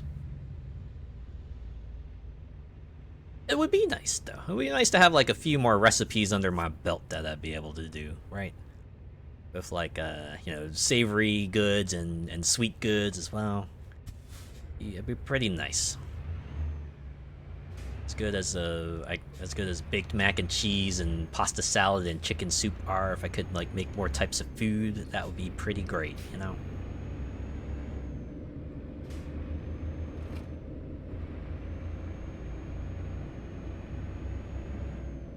Like Bakewell fingers, yeah. I really do want to maybe focus on that though. Just make like baked confections. Just really go in on making like cookies and cookie adjacent treats. I feel like that'd probably. Oh wait, no, that's a green light. I can just keep going. But yeah, that'd probably be right up my alley there. Is that a proximity sensor popping off? Like the you almost hit something sensor. Hey, watch out! You almost hit something. Key lime pie. I want to do that too. I want to learn to bake some pies as well. Right, both like the covered pies and the more custard open style pies, like key lime. I could also do lemon meringue.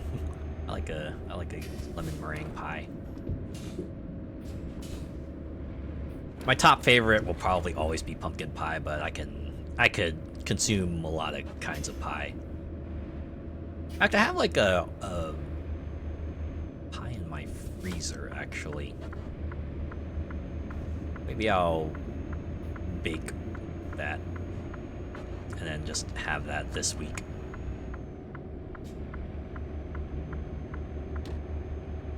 Get my hands messy with pastry. Ooh, you know, if I could make donuts, that would be pretty sweet too. I can make my own jelly-filled donuts. Just have my own strawberry jelly-filled donuts. I love a good strawberry jelly-filled donut.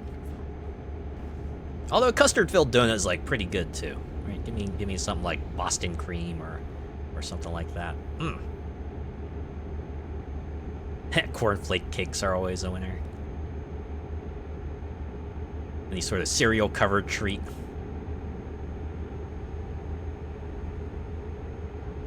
I guess when it comes to like a baked recipe, that was probably like my first one that I did that I was kind of like proud of. It was like a Rice Krispie treats egg, right? It was for Easter, so I like, you know, molded the Rice Krispies treats into eggs, and then I put like a little chocolate egg in the middle of it. So it was like an Easter egg, right? A very treat kind of Easter egg. And I brought it to the family event. I was like super proud of it, and everyone else was like, "Oh, are those like Rice Krispie treats eggs?" And I was like, "Yeah, that's pretty cool." I think only my little cousin actually got one, and she was really young, so it was actually my older cousin who grabbed one and then fed it to her. And some of my family members took a few as well. Yeah, I was proud of that recipe. Ooh, nice. Yeah, right? yeah. Like the Rice Krispie treats with the marshmallow. That's like part of it, right? So you got the crispy rice and the marshmallow makes for a nice chewy treat. Yeah, if you throw in like a little chocolate, right? Maybe like chocolate candy or chocolate chips, or maybe you put some peanut butter in it as well, and like, you have a fair number of options you can go for there.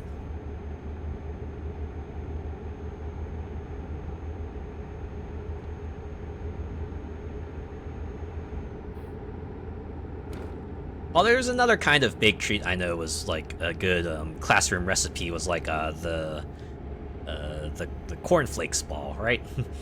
It's like when you combine like cornflakes with some other stuff like peanut butter and chocolate and like a few other things, and then you put that in the oven for a little bit.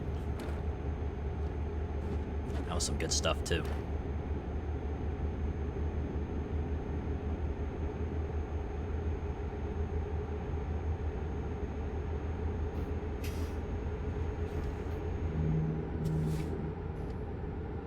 Okay, I can go straight here.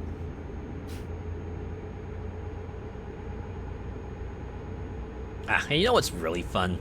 When you see like people do those sugar cookie designs, right? They get like the different colors of dough, and then you gotta like, you know, put the dough together in a way that it looks good when it's baked fully.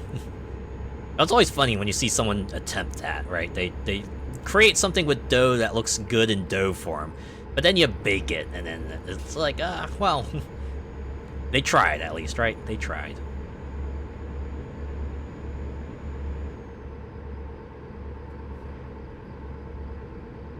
We have ones called tea cakes. They're a biscuit base with marshmallow on top, then covered in chocolate. Oh, that sounds pretty good. That sounds like one of those things we'd have like in a chocolate sampler box, right? or like a cookie sampler box. It'd be like a tea cake, along with some others, like maybe a cookie with like the fruit filling in the middle, and maybe another one that has like nuts in it, or something like that.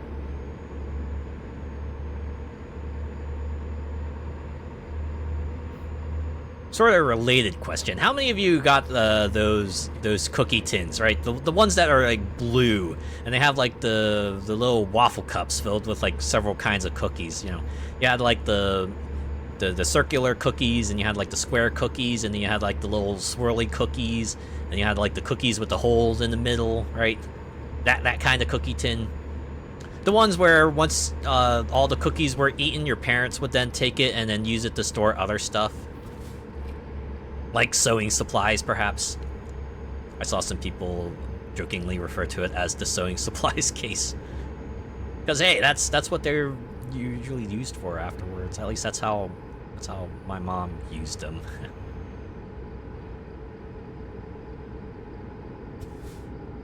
Sounds like our Fox's biscuits. Okay, can I transfer? I am like awfully close. In real life, that would be uncomfortably close.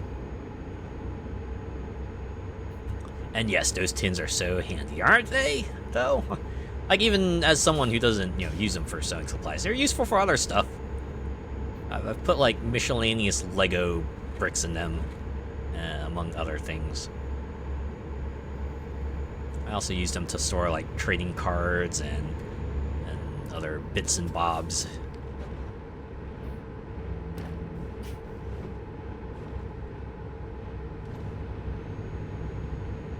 You have one full of receipts and bobbins of cotton. Ooh. There you go.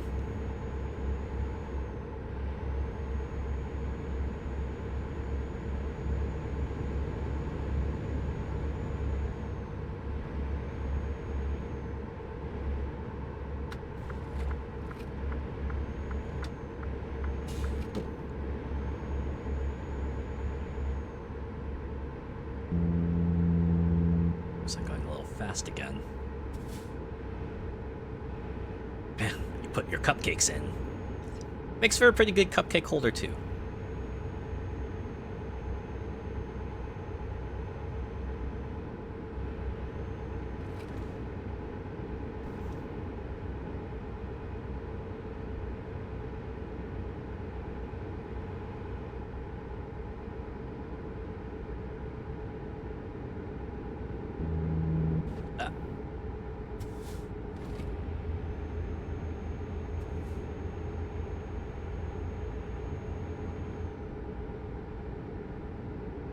Gone here now. They're all paper tins. Aw, man. That's a bummer. You'd think the holidays would be like the one time where they might go back on that, but I suppose there's a good environmental reason for it at least, but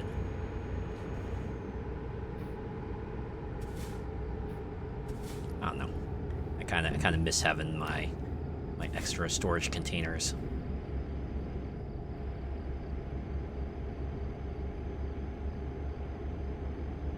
War on plastic and all that.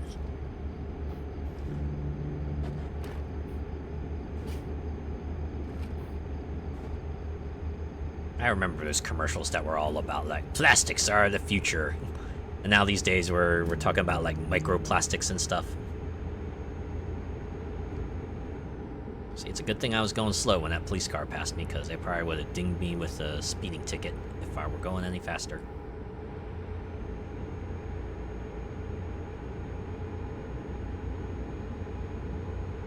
Also, I have my headlights on, so that's a plus as well. Alright. My map says we have 240 miles to go.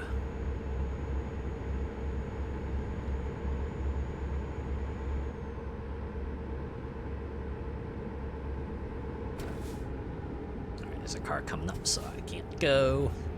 Let them pass. Car coming up, so we'll let them pass.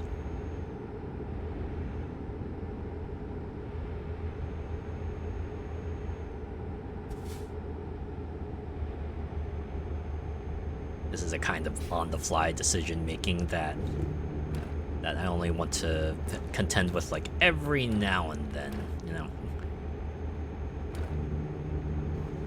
Hey, cars and trucks and motor vehicles and stuff pretty great for carrying you across long distances, but always the risks and the stuff associated. Okay, fine. Speed up if you're going in the left lane. Go faster. I want to get around a truck.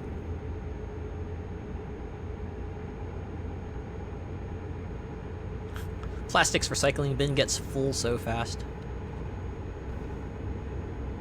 It does for me, too. At least a lot of the food I get tends to come in, like, plastic bottles or a plastic container, and I end up throwing a lot of them in the recycling bin.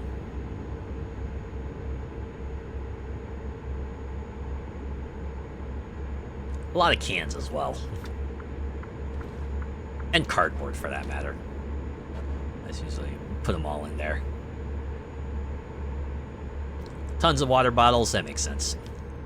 That'd be like the one thing you would expect to be in a plastic container, usually.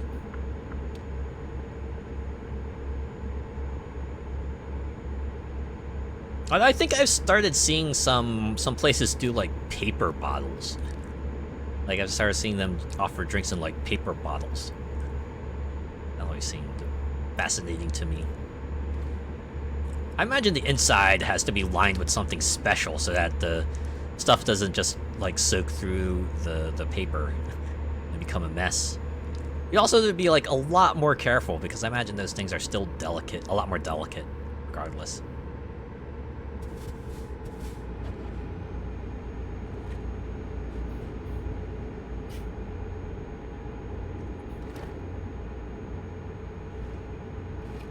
Certainly not the kind of thing you would just like throw inside your bag and then forget about it. Because that's how you get like soaked everything else.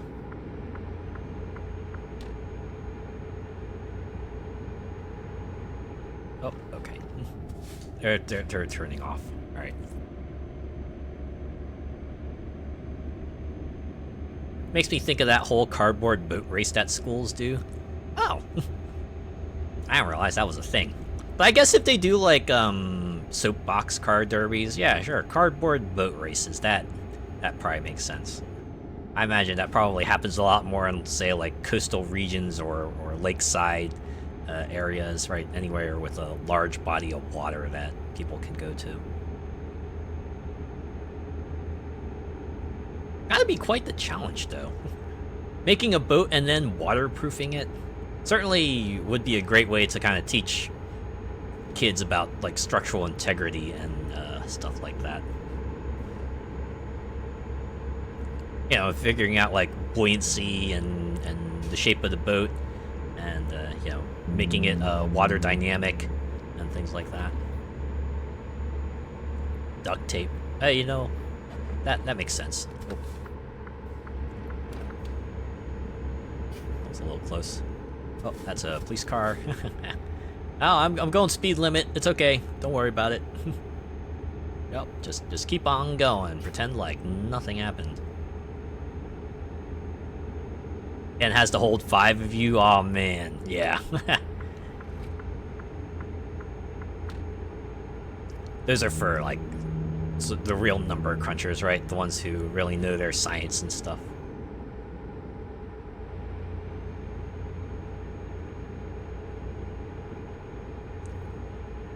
On a quasi-related note, you ever do like a bridge building competition? I participated in one like a few times back in my school days. We had like very specific rules on like how we could build our bridges. Like we had to use like a specific kind of material, and I think we were like limited in the maximum amount of material we could use. Obviously, other than that, it was just like go nuts, see if you can make a bridge to withstand the most force.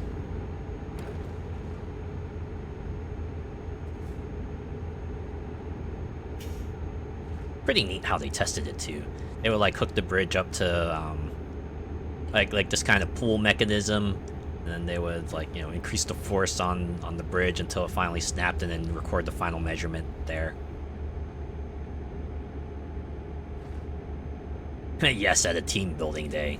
I mean, like as a grown up, I could see that being a team building activity as well, actually. Probably not as like overtly complex. You probably had like, well, how did your bridge building event work? Because I was thinking, like, maybe necessarily don't need like specialized like wood rods or anything, right? Just give people like a stack of popsicle sticks and some glue. Probably work something out that way too.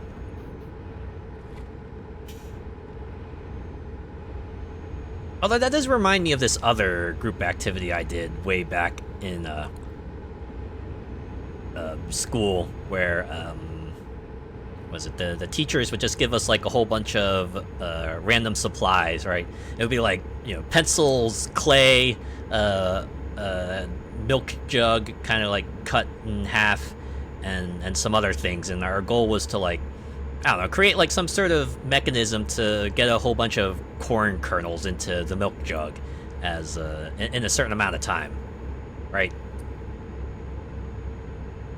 We're in ad mode. Can hold the conversation for a bit. Although we are closing in on the destination. I don't know how long we're able to hold it for. Okay, I think I'm going. Yeah, I'm going the right way.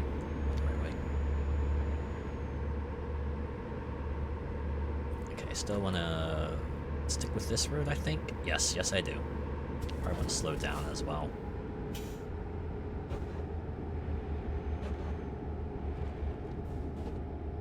Hold up, I think. Oh no, I think I took the wrong route. I see my mileage has been extended considerably. Well, that's fine. More time to talk!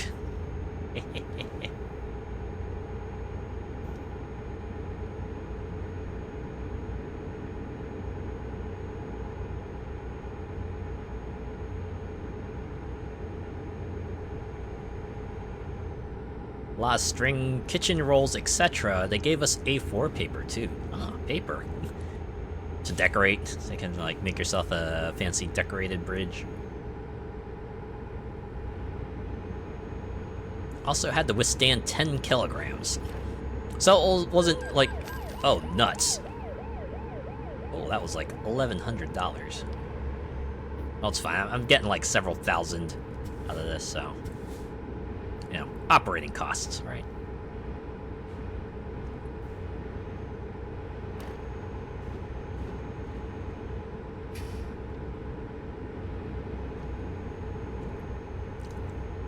Yeah, I imagine if you had like a specific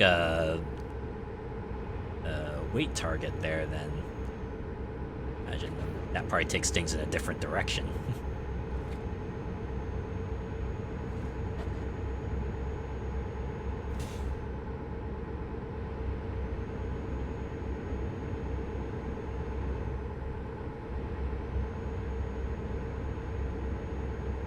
But yeah, anyways, I was saying earlier about like the activity we had to put as many corn kernels as we could into like the milk jug. The group I was with eventually devised this method to where we wrapped like clay around one of the pencils, right? And then we would just like have that pencil kind of roll around the kernels to get as many as we could. And then the other two people would like take the remaining pencils and then just kind of use them to kind of you know, pick off the kernels from the clay and then and have them drop into the bucket. And we rinse, repeat like that until you know, time was up. And just so things wouldn't get boring, we rotated the rolls too. So we would rotate who would like roll up the kernels and then who would drop the kernels into the bucket. Surprisingly effective. I think our group was the one that got the most kernels into the milk jug. Forgot what everyone else did, but they had like pretty unique methods of getting stuff in there too. You know, that case that was just like an exercise of, hey, here's a bunch of random supplies. Now figure out a solution from them. You know. Gotta work with what you're given and all that, right? That's usually the lesson they were trying to teach us, anyway. Yeah, so much passive aggressiveness on team activities. I don't think I've like met a single person who actually enjoys them. I have to admit, looking back, I'm like, you know what? I kind of like maybe put up with them at best. 9 times out of 10. I probably think I would have done a better job on my own. You know, obviously there are like certain instances where, yeah, you might need like people with like specialized roles and what have you to divide and conquer the tasks, but I imagine everyone has experience with you know, the maybe that person who tries to take charge too much, or that other person who just slacks off and won't do anything they're told to do, no matter how much you try to prod them. Or someone who does try their best, bless their heart, but they just can't. Right? It's just a skill issue for them, and you end up having to do their part anyway.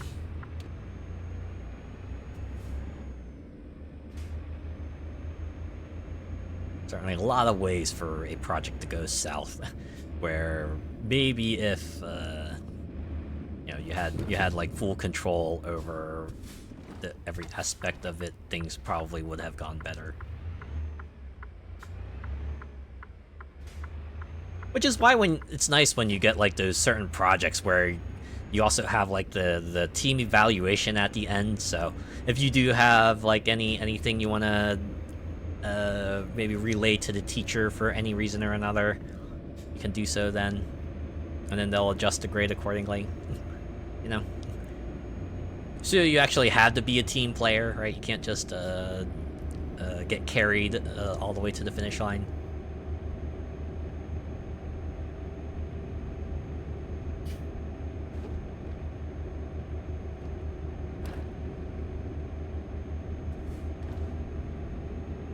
If it's designing posters, etc., then I'm happy. That's when the best projects are, right? Everyone's got their thing they're good at, and you can divide the project up that way, and everyone puts in 100%, and you get yourself like a kick-ass project at the end. When it does all come together, right? When it all actually comes together, it can be a pretty nice feeling, but it seems like that is an extreme rarity.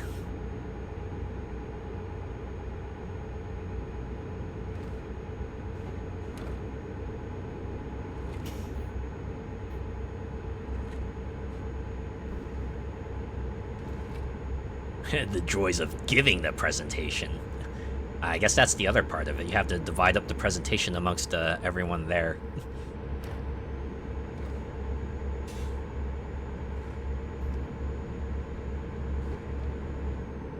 Usually you just divide it up with like whoever did which part, but sometimes things have to be different.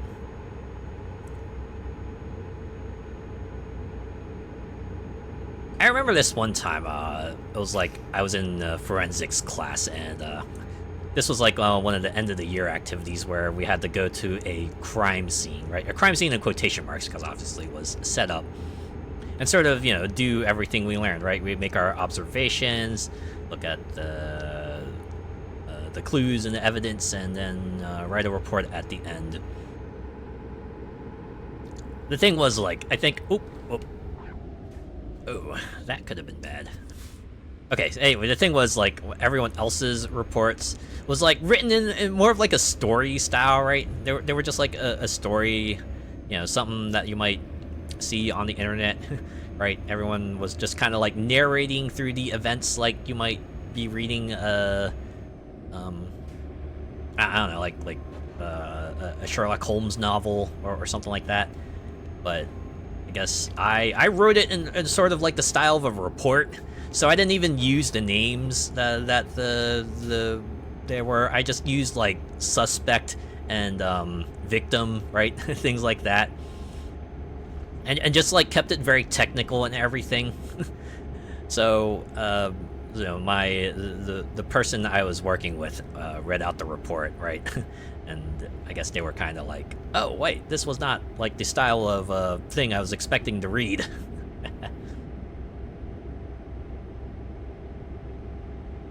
Break out the fingerprint powder and luminol. I think I did get to use powder, actually. And we did have like a sort of a quasi-luminol style substance we could spray on things.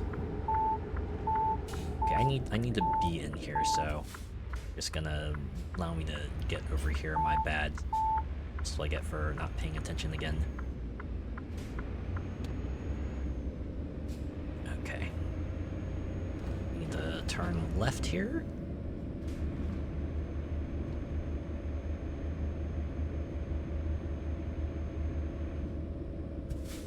But yeah, fingerprint, luminol, camera, little number tags, so you can put them close to key things, right? little plastic baggies and the rubber gloves as well. Maybe a pair of sunglasses. Hey, you can tell I watch crime shows. Yeah. Back when CSI kind of popularized the evidence gathering crime drama, and everyone wanted to kind of go down that route.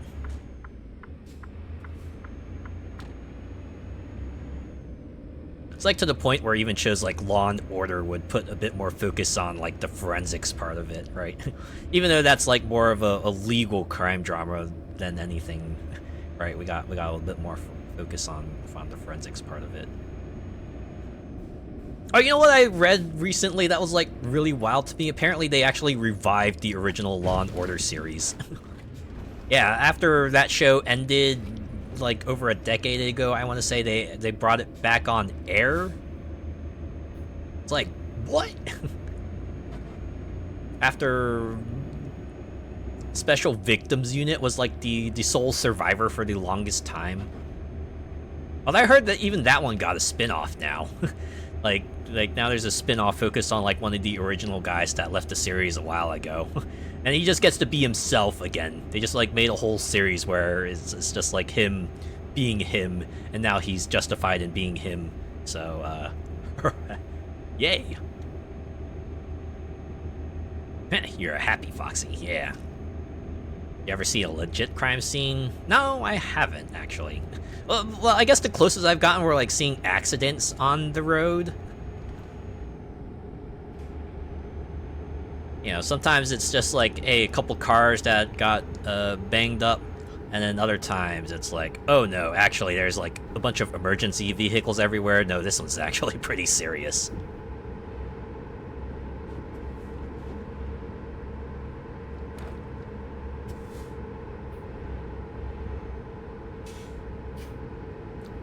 Yeah, SVU, Criminal Intent, England, and Trial by Jury, all Law and Order, yeah. I remember Criminal Intent and Trial by Jury when they were trying like all the Law and Order spin-offs. Criminal Intent actually lasted a little bit, but I remember Trial by Jury did not.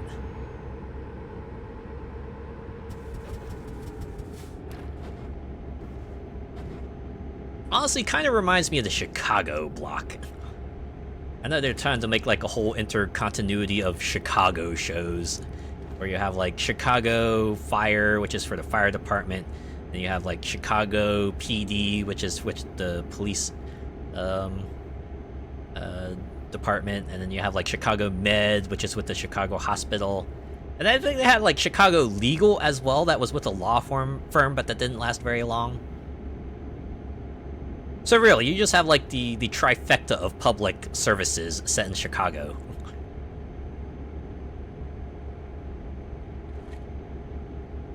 Honestly, I think that one might have worked a little better because you can do like different styles for each one, right? Like PD is obviously your usual crime drama, and then Fire is like your big action disaster kind of show, and then Med is obviously your medical drama. So kind of works out, right? So many cop shows now, yeah. I did see that CBS was trying to do their own sort of like local intercontinuity public service drama kind of thing, because they had like when I was visiting my parents, they were showing me this show that was called like Fire Country or something, which was like about this fire department in sort of a backwater town. You know, they were doing stuff there, and they're eventually gonna start up like another show. It was called like Sheriff Country or something, which would be their version of a crime drama set in a backwater town.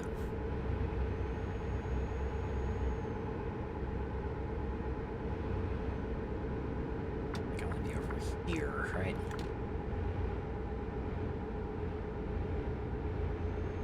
Last thing I need to do is tack on even more time. I already got sidetracked once.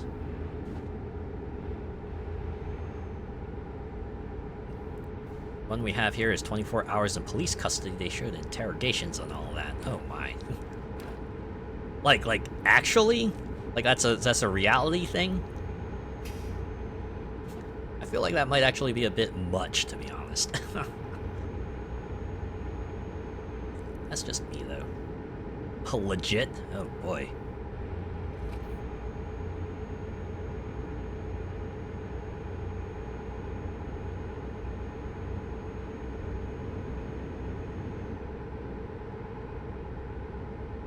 You know, part of me wishes for the days that, you know, pre-reality TV, when it was mostly just like things like Survivor, right, or The Amazing Race. I feel like that was like about as much reality as I want, you know.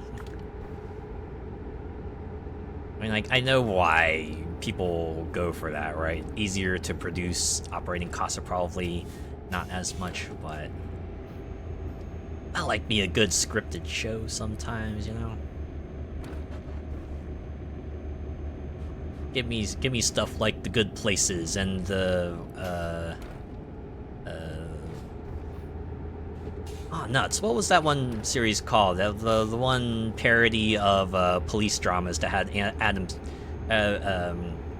Samberg in it, right? Was it? I want to say it was like something 10 something. It was really funny though. Yeah, things like those, right? That and like The Good Places and 30 Rocks and what have you. Brooklyn Nine-Nine, yes, that's it. That's the one. Yes, thank you. I was racking my brain for that. For some reason, that just left my head entirely. Yeah, that show was great. I can understand why they eventually ended it, but when it popped off, it really popped off.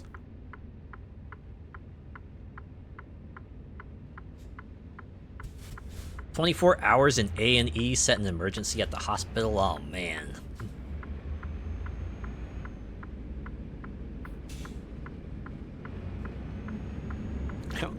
Andre Boer is so good on that.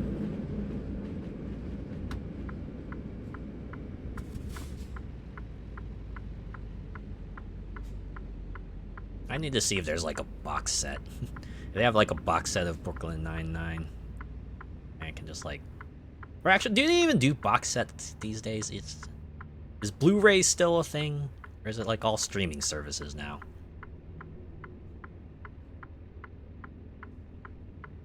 So honestly, it would be a shame if we couldn't get like a Brooklyn Nine-Nine to complete series the same way you could get like say The Office to complete series and probably like also 30 Rock to complete series. And heck, might as well throw in like The Good Place to complete series in there as well. I think about it. Is Superstore still airing? Are they still doing episodes of Superstore, or has that one ended as well?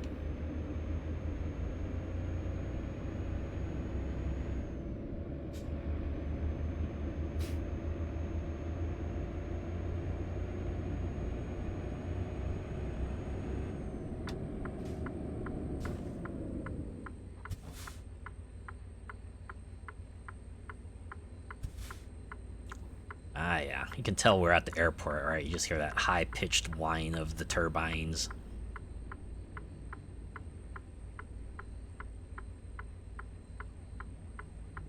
Latest show here is dating naked. On an island in the sun, everyone's naked, and they get to know everyone and go on dates and stuff.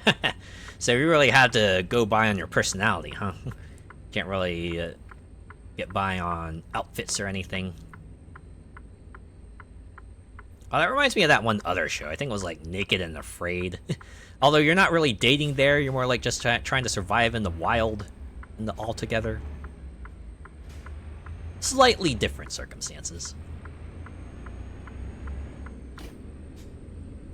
Okay, wait, where's the... Oh, the turning point is over here. I was like, wait. Okay, so probably open the gate when I get close. Or I have to like maybe push a prompt for that. Or just wait for them to open it. Ah, there we go. You see the light flashing there.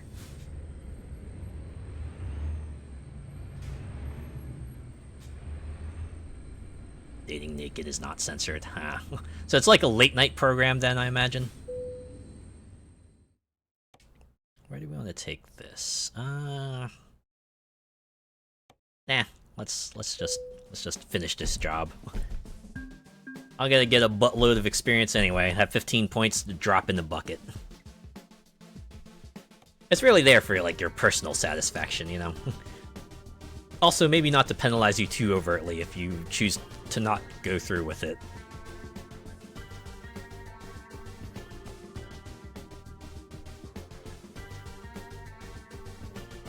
Okay. So where do I want to go now? So I've maxed out my fuel economy. I think that's like the first thing I went for. I'll go for just in time. It's more like, well, you know, you better know your routes, right? You better know your knowledge of roads and reading GPSs and stuff. Only here would you get a show like that. Yeah. Yeah. Sometimes you get... This is a fun thing about shows around the world, right? Kind of see the thought process of, like, what someone thinks might be a good show idea or not, and then, you know, you can kind of work from there, how you choose to react to it, but... Alright.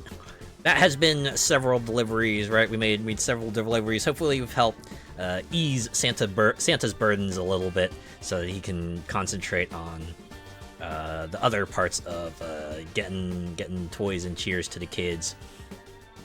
And, you know, helping out Gamers Outreach as well. Yeah, making sure that it can bring games to the kids. Probably especially important during these holiday months, right? You imagine the kids especially would be just like living it up, right? It's toy day. They're gonna get presents, but no, they gotta be in the hospital instead. So why not help them pass the time with video games? Yeah. All right. In any case, I think that has been a session of American Truck Simulator. So I think I'm gonna go to BRB and then we'll go back to chat and then we'll wrap things up from there. So I'll see you in a bit.